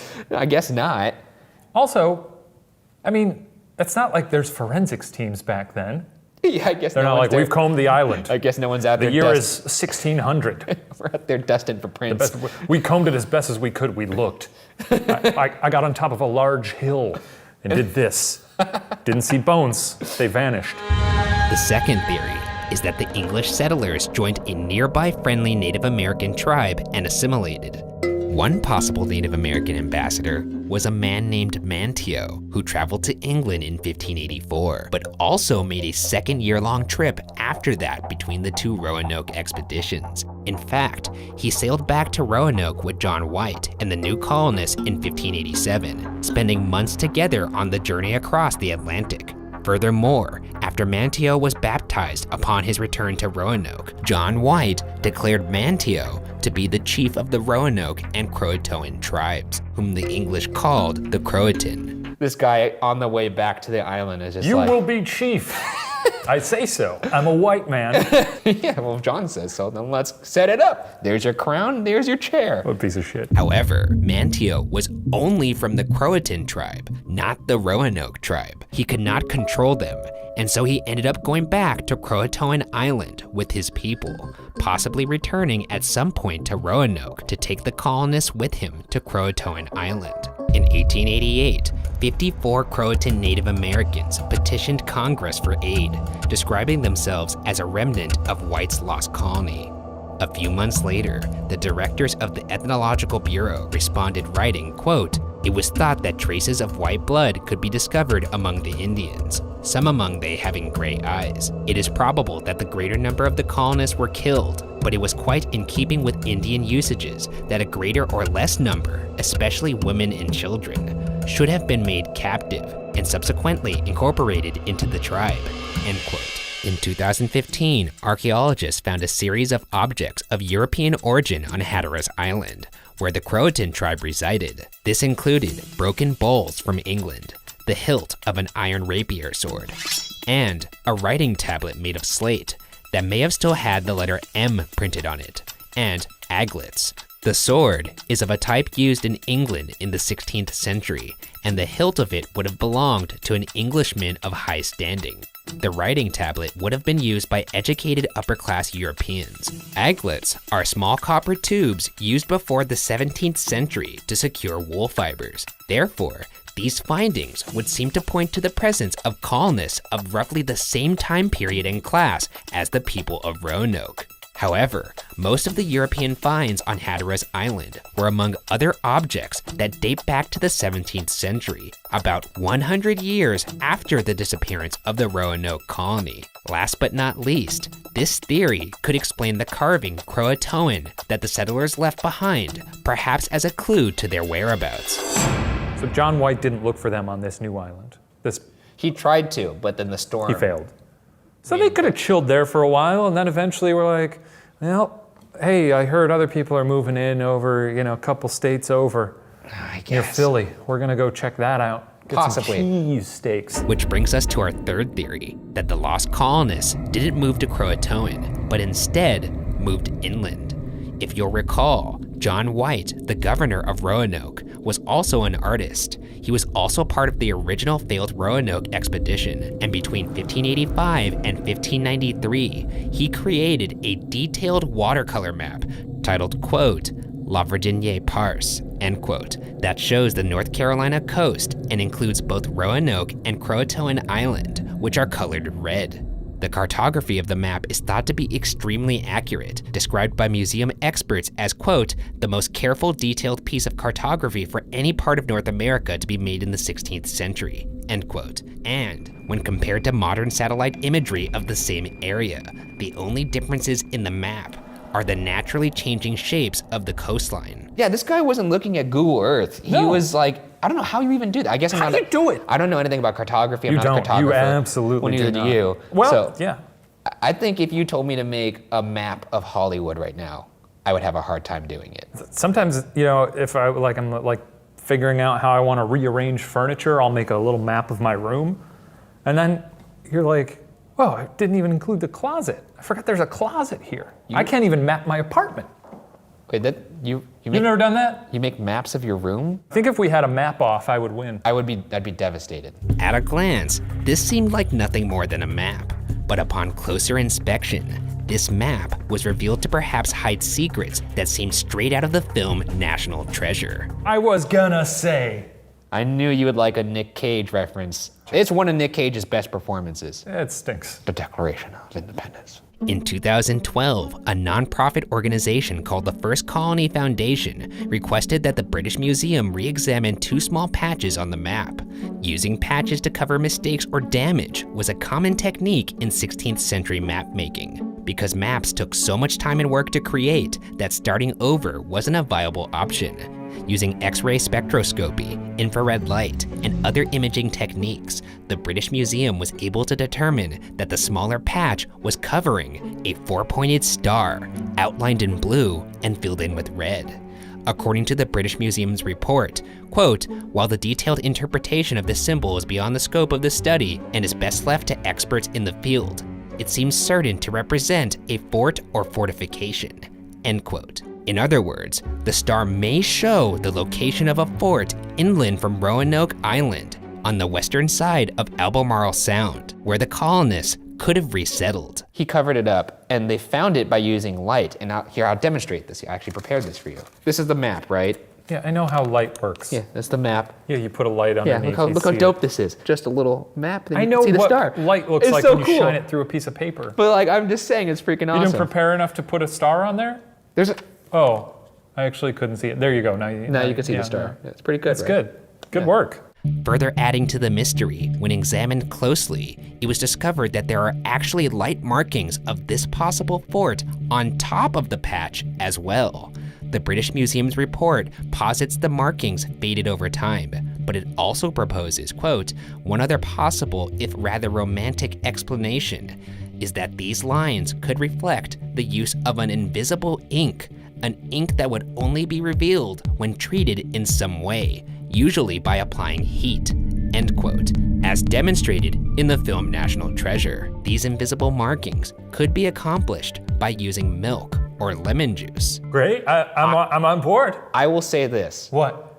I tend to lean that it's invisible ink, mainly because why did they cover it up with a patch only to write on top of it again the same exact thing? Right. Like Why- he was like, I'll put this here. Oh shit. Maybe I don't want people to know about this. Patch it up. Maybe I want some people to know about this. Squeeze a lemon. Then he gets milk to a cow. Doot, doot, doot, doot. And then he gets to Nick Cajun. Yeah. If this fort was indeed intended to be hidden, why the secrecy? Some speculate White could have wanted to hide the colony's location from the English court, which may have contained spies. Whatever the marks indicate, they believe this evidence supports the idea that the settlers could have left Roanoke Island for this inland location. Interestingly, John White himself reportedly made an oblique reference to a location 50 miles inland from Roanoke Island in his account of what happened when he returned. Excavations on this site have turned up evidence of Europeans, including Surrey Hampshire borderware, a type of ceramics that was discontinued soon after Jamestown in 1624, and aglets, the aforementioned copper tube used before the early 17th century to secure wool fibers. This is the best indication of tying the location to Roanoke colonists, though these items cannot, without a doubt, be dated to the same exact time frame. Even if it's eventually confirmed that the colonists moved inland or to Croatoan Island, many possible unanswerable questions remain, such as why did they leave Roanoke Island, and what happened to them afterward, since no definitive existence of any of the 115 lost colonists was documented after August 25th, 1587. These questions have led some to point to supernatural causes. No. What's wrong? I'm just embracing myself for whatever stupid. Whatever truth comes out here? No. Is that what you're scared That's of? Not what I'm expecting. I mean, once you get through the stuff that makes sense, you tend to land on aliens. Which brings us to our fourth theory, that the colonists' disappearance was an instance of mass abduction by aliens. Some believe aliens would explain why the colonists' bodies were never discovered. And if Croatoan was in fact a clue to where they were going, then why did the colonists not offer any other substantial clues, such as a note or a map? Perhaps because they left the island in haste and not on their own volition. And while I'm going off the deep end, let me end this theory with one last point. What if the hidden symbol on the map is not in fact a fort, but rather a craft to signify a landing spot? Obviously, if this were true, it would absolutely be something that would be hidden. Mass abduction. Maybe they all lined up in a row and just got in the tractor beam one at a time. Yeah. It's like when you go to the bank and it's one of those little chutes. It's just people lining up to get in that just going pneumatic like tube. Just sucked up into the tube. Yeah. Thunk, thunk. That's a knowledge bomb right there. No, that's not a knowledge bomb. I just did a airstrike, I did a flyover, you're down there going, you really walked into the ocean, and I dropped a bomb right on top of your big stupid head. I don't think and that's now what happened. I think you're startled by the truth, you're I dazed. think you have There's- altitude sickness. There's stars away around your eyes. There's no stars here. I think you're insane. No. Don't you think that's pretty cool? That could in fact be a sign, like a crop circle? Yeah, but again, if you're already stressed out that these people wrote on a tree something without any context, why is he not going to write on the map, hey, we saw something weird here, instead of just putting a strange little symbol?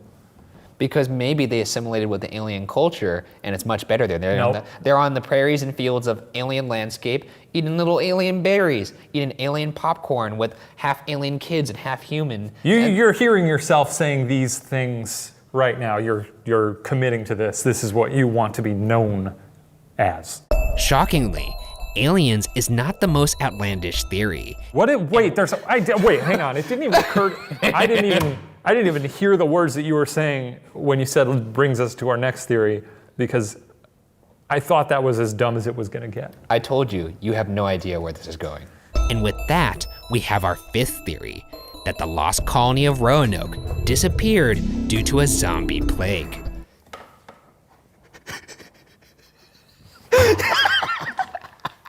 What do you?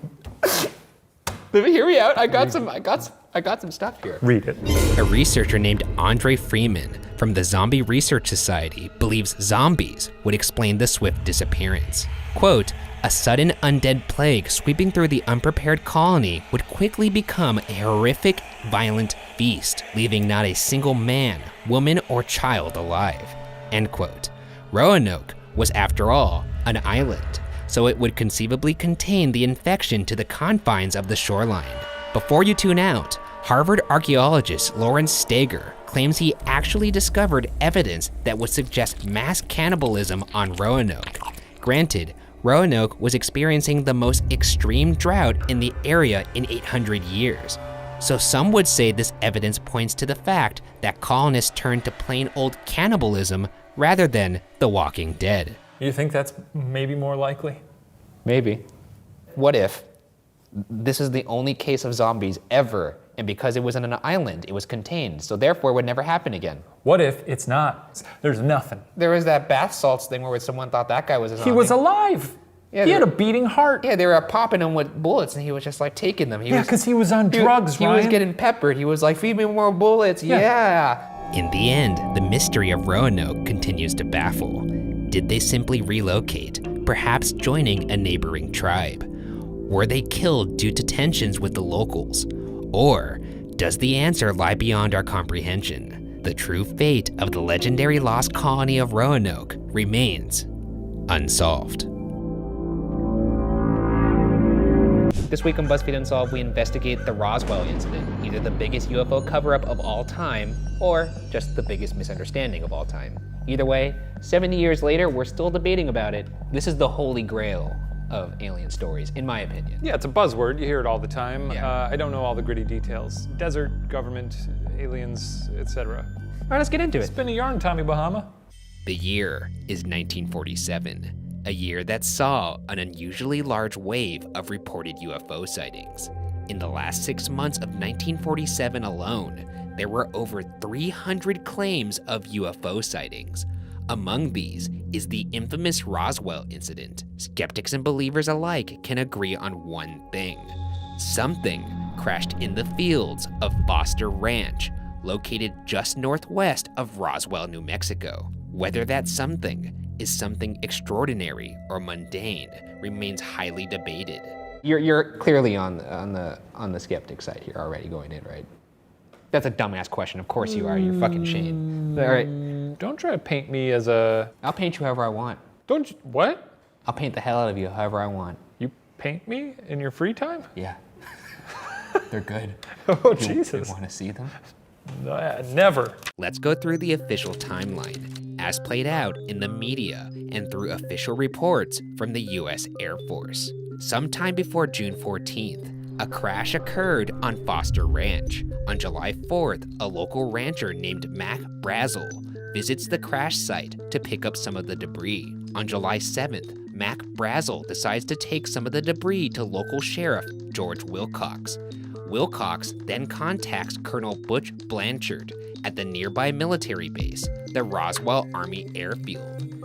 This Roswell base was home to the elite 509th Bombardment Group, which deployed atomic bombs at the end of World War II. Colonel Blanchard alerts his superior, General Roger W. Ramey, and orders Major Jesse Marcel, the 509th's intelligence officer, to assess the crash site and recover the materials. So much bureaucracy here. I mean, it's the You military. gotta call one guy, he calls a different guy, who calls this guy, orders this guy to call that guy, and then that guy's... This is why information gets muddled in cases like these, because you got this big shitty chain of command. It's like game of telephone, essentially. Yeah. But it's the military. It's a ladder structure. Of course it's going to be that way. Game of phones. Oh my God. Good, huh? No, that was terrible. That's good. I'm actually upset right now. Good.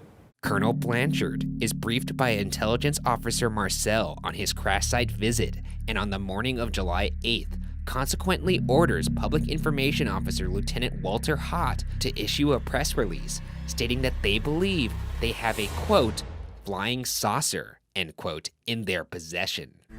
Soon after, the Roswell Daily Record's front page ran the headline, quote, Roswell Army Airfield captures flying saucer on ranch in Roswell region, end quote, where they reveal no details of, quote, the flying disc, end quote.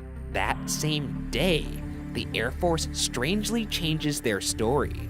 General Ramey orders the crash remains to be taken to him in Fort Worth, Texas, for his own personal inspection. He and his staff, including a base weather officer, identify them as pieces of a weather balloon and issue a subsequent press release with the correction. A photo is taken in Ramey's office of Intelligence Officer Marcel with the crash materials he misidentified. If you're a higher up and you see this press release and you're like, what the fuck? What is going on? I gotta go clean this up now? Yeah. And I knew that we were, pushing our big weather balloons through that area. Oh, and I see what you're And saying. I'm like, well, they're not gonna believe me unless I bring in Carl or whatever the guy's name. And make him sit next to his mistake. Bring in the weatherman, bring in the idiot rancher and kind of rub his nose in it like a... I think it's hilarious that the officer they sent to go assess the crash, they made him sit and pose with all the materials in the office in the picture. You sit here for this photograph. You know that's a weather balloon, you idiot. The next day, on July 9th, the Roswell Daily Record runs another article with the headline, quote, harassed rancher who located saucer, sorry he told about it, end quote, in which Brazel reveals that the supposed alien wreckage was merely, quote, rubber strips, tinfoil, a rather tough paper, and sticks, end quote, and with Ramey's weather balloon explanation being corroborated by the case's key witness, the world promptly forgets about the Roswell incident for a while. Enter Stanton Friedman in 1978. Friedman was a nuclear physicist and leading UFO researcher. In 1978, Friedman interviewed Jesse Marcel, the then retired intelligence officer from the 509th, who was ordered to go assess the wreckage of the Roswell incident. Marcel would fully reignite the Roswell controversy when he revealed that he still believed the wreckage was definitively not a weather balloon. Here's a quote from Major Marcel in a different interview regarding the metal at the crash site. Quote, it felt like you had nothing in your hands. It wasn't any thicker than the foil out of a pack of cigarettes. But the thing about it that got me is that you couldn't even bend it. You couldn't dent it. Even a sledgehammer would bounce off of it. I knew that I had never seen anything like that before, end quote. He goes on to say, quote, it was not anything from this earth. That I'm quite sure of. Being an intelligence officer, I was familiar with just about all materials used in aircraft and or air travel. This was nothing like that. It could not have been, end quote. That is some funky, funky metal. I mean, they took a sledgehammer to it. I like the sound of this metal. Yeah, it sounds like I want to get my hands on this metal. I like that he's giving some tactile descriptions here. It's not just something wasn't right. It was glowing shiny. Yeah, he's talking about the weight of it, the feel of it. I like this. After this admission, Friedman interviewed more witnesses, both civilian and military, and in the end concluded that there had been a massive cover-up of the Roswell incident in 1947, a quote, cosmic Watergate, end quote. A cover-up that allegedly includes details of the crash site, the materials, the possible spacecraft, and even alien bodies found at the scene. And with that, let's get into the two main theories. The first theory is that the events at Roswell transpired as reported, and the alien wreck was merely a weather balloon, as stated by the Air Force. When you look at the physical evidence available, this appears to be what happened. Though, in 1994, the US Air Force released a report admitting that there was, in fact, a cover-up. However, it wasn't a cover-up of extraterrestrials, but instead a cover-up of a top-secret military operation. The report states that the remains found on Foster Ranch in 1947 were indeed the remains of a weather balloon, but not any regular weather balloon. This balloon was part of a then top-secret program called Project Mogul. Project Mogul was conceived of by Dr. Maurice Ewing at Columbia University. He theorized that just as underwater microphones could detect sound waves produced by explosions thousands of miles away, perhaps an airborne monitoring system could do the same. Thus, as fears of nuclear war proliferated after World War II and intensified at the start of the Cold War, the top-secret airborne weather balloons of Project Mogul were launched to detect any nuclear tests carried out by the Soviets. Boy, that's a big explanation. Yeah, here's the thing. If people are already on you for a cover-up, I don't think it's a good card to play to be like, well, there was a cover-up. Right. That's why we were acting so weird. But it was this, not that. Don't look over there. Look over here. Like the same thing. Yeah, and they're also, it's sort of they're trying to have their cake and eat it too by saying there was a cover-up, but it was just a real nice weather balloon. Like you've never seen, made out of some real strange metal. Very shiny. Oh, it's the shiniest weather balloon you've ever seen. Project Mogul's balloons were tested out at several locations around the US and in the Pacific, and one of these locations was over New Mexico in the summer of 1947. Project Mogul balloons typically measured over 650 feet long and had a tail on which various listening and sensory equipment was attached, which the military posits could possibly be misidentified as a UFO. If it was 600 feet, it's going to be a huge pile of debris. There's going to be a lot of weird shit there. You're going to be very confused. At a glance. From far away, I'd be like, holy shit, look at that field littered with debris. No. And You would walk up to it and be like, the end is nigh! No. You'd go running through town ringing a bell. No. The Martians are here! No. Lock yourselves in your basements! What I would do is maybe I'd do that running towards it. Then I'd get close and be like, oh, it's just fucking tongue depressors and Elmer's glue. Because that's what it was. Balsa wood, sticks. You got to keep it light if you want it to float.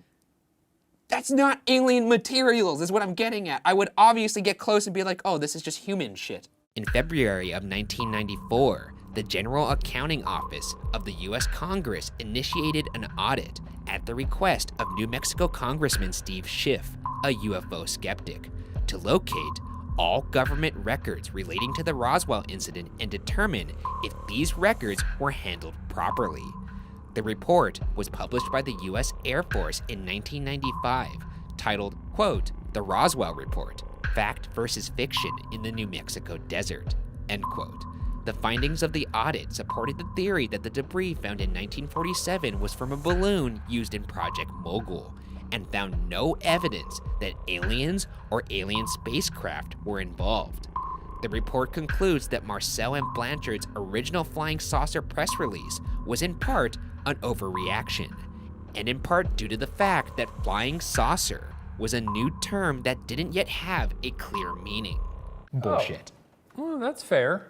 Are you fucking kidding me? So flying saucer at that point didn't necessarily mean space alien. It was just literally like, that looks like the thing I put my tea on, but it's levitating. Right? What?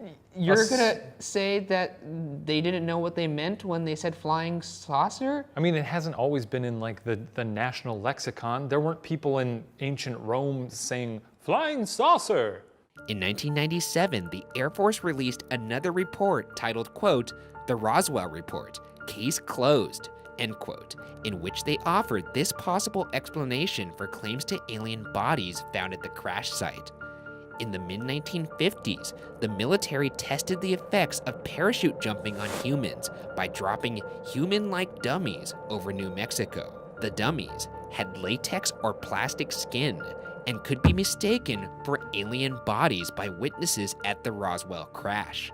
But if these dummy drops were in the mid-1950s, how could this possibly explain the Roswell incident that preceded it by several years? The military has an answer for that too. Air Force Colonel John Haynes explains that during the recounting of events decades later, details, quote, tend to become compressed, end quote. suggesting both he and the Air Force actually believe that witnesses are mixing up events from the mid-1950s with what were perhaps the most horrifying memories of their lives years earlier. Yeah, we've all done it, No, right? no, I mean, sure, if I'm trying to remember what I had for breakfast a year ago, yeah, I'm gonna be a little foggy on that. But if I'm remembering that time I saw alien bodies strewn from a wreckage, I think I'm gonna remember that quite clear and when it happened. Another discrepancy is the fact that the bodies are repeatedly described as, quote, little, end quote, often 4 feet or less, yet the dummies used in these drops were 6 feet tall. It's unclear how this contradiction is also an effect of time compression. That being said, one interesting tidbit from the report is the fact that upon requesting files from the Roswell Air Force Base from the year of the Roswell incident in 1947, it was found that all records from that time, from January through October 1947, had been destroyed. And even more suspicious, the person or organization that had destroyed these files and the authority under which they had done so were not indicated. No, This is a reach. that's a bit of a reach. There it is, that's all I wanted to hear. No, it's a bit of a reach. You know, some of this is going to be baloney. Other bits I might not be so sure. This one is certified fresh. Yeah, That's a fresh cut. I'll take a bite of that. That's a fresh cut. And with that, let's get into the second theory, that the government engaged in a cover-up to hide knowledge of alien life. Well, actually, before I get into it, I do have one more thing. What's no. This is not usually part of the thing. What are you doing? Are you putting on a tinfoil hat? Before I get into this, I would like to preface this theory with the fact that most of this is based off interviews with those who claimed to have eyewitness testimony. The amount of witnesses is said to be more than 600 people, ranging from civilian to high-level military. Some details of these stories vary between sources, so we've chosen to mainly focus on interviews conducted by 2 respected researchers named Thomas J. Carey and Donald R. Schmidt for their book, quote, Witness to Roswell, Unmasking the 60-Year Cover-Up, end quote. And while most skeptics will scoff at that notion, consider this. If there were hundreds of witnesses to a murder, all recounting similar details of the crime, would you doubt they were telling the truth? I don't know. I guess it depends on the circumstances. No, if there's hundreds of I people. just don't want you to have any satisfaction. You know I'm making a good point there. If there's hundreds of I'm not going to give it to you. No, you're gonna get, you already, by you depends. saying I'm not giving the satisfaction means you internally want to agree with that. If there's only eyewitness proof and no actual proof of the murder, Sure, if there's 5 people, but if there's 600 that have high-level military fucking people within that group, no blood though. No blood, no evidence, no nothing. there's 600 people. Just- Why would they all lie? The more riled up you get right now, the worse you come off because of this accessory. Yeah, I realize. It's really not helping I you. realize now that this was a very bad call. I thought it'd be really funny, but now I realize I look like a fucking fool. Let's begin by going over suspicious details around the time of the crash, particularly the contradiction between the official record and eyewitness testimony. When Mac Brazel took some of the crash debris to the sheriff, debris that crash site witnesses described as otherworldly, Brazel also reportedly admitted something significant. According to a local radio personality, Frank Joyce of the KGFL radio station, Brazel admitted that the crash site was likely a UFO, and more importantly, that there were alien bodies on the scene. According to Judd Roberts, a minority owner of KGFL radio station, this admission would be recorded later, but KGFL did not air the interview due to phone calls from the FCC and US Senator Dennis Chavez, urging them not to. If you've got a crazy guy still spouting lies, yeah, I'll put a stop to him. Or you got a very sane guy spouting truth. Yeah, or that. As detailed before, the military would issue an incendiary press release saying they have a flying saucer, only to correct themselves a day later. Like the military, Brazel would also recant any statements made about UFOs at this time. According to researchers Carey and Schmidt, shortly after Brazel's new statements, neighbors said Brazel purchased a brand new pickup truck and left his job as a rancher to start a business in Alamogordo, New Mexico. Also suspicious in Carey and Schmidt's findings were testimonies from locals and Brazel's family that revealed Brazel was detained by the military around this time, further suggesting that he could have been forced to recant his statements about UFOs. The military also reportedly threatened locals to keep quiet, as well as ransack their homes for remaining crash site materials. This is corroborated by the testimony of the foster daughter of Colonel Hunter G. Penn, an Army Air Force officer who supposedly admitted to his foster daughter that he was tasked with enforcing a, quote, information blackout, end quote, with a focus on the little bodies. He was authorized to use physical force and weaponry if necessary to get this accomplished. Another interesting contradiction was that Colonel Blanchard, the superior to Major Marcel, who approved the initial flying saucer press release, strangely went on leave after he issued the controversial release. However, according to Lieutenant Colonel Joe Briley, who was a staff member of Colonel Blanchard's, the reported leave was actually a cover-up to allow Blanchard to coordinate a cleanup operation of the crash site. I mean, if he fucked up and was like, yeah, it's UFOs, and they were like, no, it's not UFOs, you stupid piece of shit. We'll fix your mess. Why don't you take a little time off? Why don't you leave? Get your shit together, get your life together. Yeah, why don't you leave so people could look at that later and be like, why did he leave after he makes this weird announcement? I don't think they care, again. I don't think they care. I mean, they should care if they're people who concentrate on details. That's what I'm saying. Perhaps the key contradiction is the photo taken in General Ramey's office of the supposed crash site materials.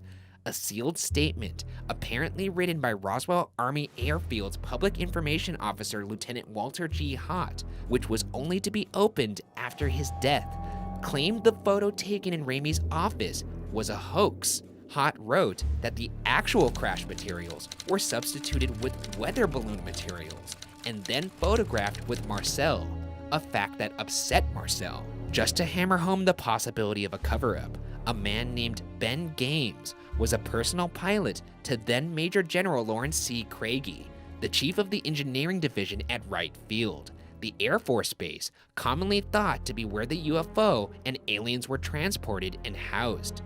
According to Games's testimony, he flew Major General Craigie to Roswell to examine the crash wreckage, and after a few hours, flew General Craigie directly to DC to meet with President Truman.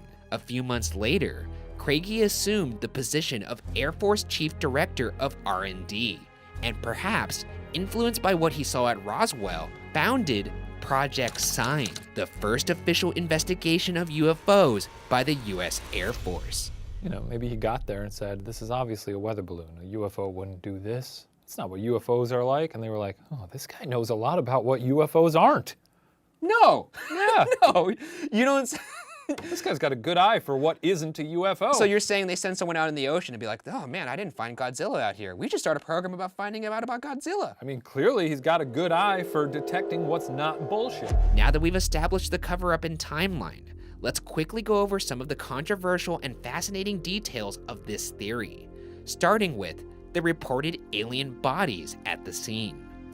These supposed witnesses are consistent in their descriptions of the bodies as short in stature, maybe 3.5 to 4 feet, with large heads, large eyes, only holes for a nose, and a small slit for the mouth. Numerous military officials have claimed to hear secondhand information of the bodies or even see the aliens for themselves. To name a few, there's First Lieutenant and Public Information Officer at the Roswell base, Walter G. Hott, retired Brigadier General Arthur E. Exon, and Tech Sergeant Herschel Grice. Moving on to the spacecraft. According to Sergeant William C. Ennis, he was at the time a flight engineer of the 393rd Bomb Squadron, stationed in one of the primary receiving hangars for the debris, called Hangar P3. For years, Sergeant Ennis denied the crash, writing it off as a weather balloon, like the rest of the military. However, in 2008, Sergeant Ennis changed his tune, admitting, quote, it was a spaceship. After all these years, I still don't know how that ship flew. There was no engine. Before I go, I'd like to know." End quote. Before I go, I gotta know how that ship flew. Was he on his deathbed when he said but that? I'd like to imagine him like talking to his grandson. Yeah. The ship had no wings, Jimmy. I don't know how it flew. Jimmy, I think that ship was bedeviled. The craft was also confirmed in numerous other testimonies, notably by Lieutenant Walter Hott, who described in his affidavit a ship Colonel Blanchard had shown to him that was roughly 12 to 15 feet long and windowless. To close this out, let's move on to the scattered debris from the crash site, which many claimed included a mysterious material that was described as, quote, memory metal. Summed up from more than 24 witness testimonies ranging from military to civilian, the metal was said to be weightless, smooth, thin, and could not be cut, scratched, or burned, though the metal was able to be temporarily manipulated. Here's a quote from Roswell Army Airfield Sergeant Earl Fulford, quote, "I picked it up, but once in the palm of your hand, you could wad it up into a small ball. Then, when you let it go, it would immediately assume its original shape in a second or two, just like that." End quote. This free-flowing quality of the metal was echoed amongst many testimonies. Retired Brigadier General Arthur E. Exon said, quote, "Some could be easily ripped or changed. There were other parts of it that were very thin, but awfully strong, and couldn't be dented with heavy hammers." End quote. Exon also explained that these observations were from his time as a lieutenant colonel, when he was also an administration student in technology at Wright Field's Foreign Technology Division, a division whose purpose was to reverse engineer foreign tech. Additionally, a memo surfaced in the early 1980s detailing a September 15, 1950 conversation between physicist Robert I. Sarbacher, a consultant with the U.S. Department of Defense Research and Development Board, and other government scientists. In the memo, Sarbacher is said to have worked on a failed reverse engineering project, allegedly stating, quote, "All we know is we didn't make them, and it's pretty certain they didn't originate on the Earth." End quote. That's good. I love it. I think right now I'm just punching the skeptics in the face over and over again. I'm slowly hammering away. One last point in favor of a cover-up. Let's assume that the military is telling the truth and that the crash was indeed a fancy Project Mogul weather balloon. That still does not change the fact that the remains found at the crash site were apparently, quote, rubber strips, tinfoil, a rather tough paper, and sticks, end quote, as stated by Brazel in the days after the story broke. The military has never said Brazel's description was inaccurate, and you can even see these common items in the photo in Ramey's office. So let's assume these were in fact the items found at the crash site, and forget about the allure of the seemingly high-tech Project Mogul balloon.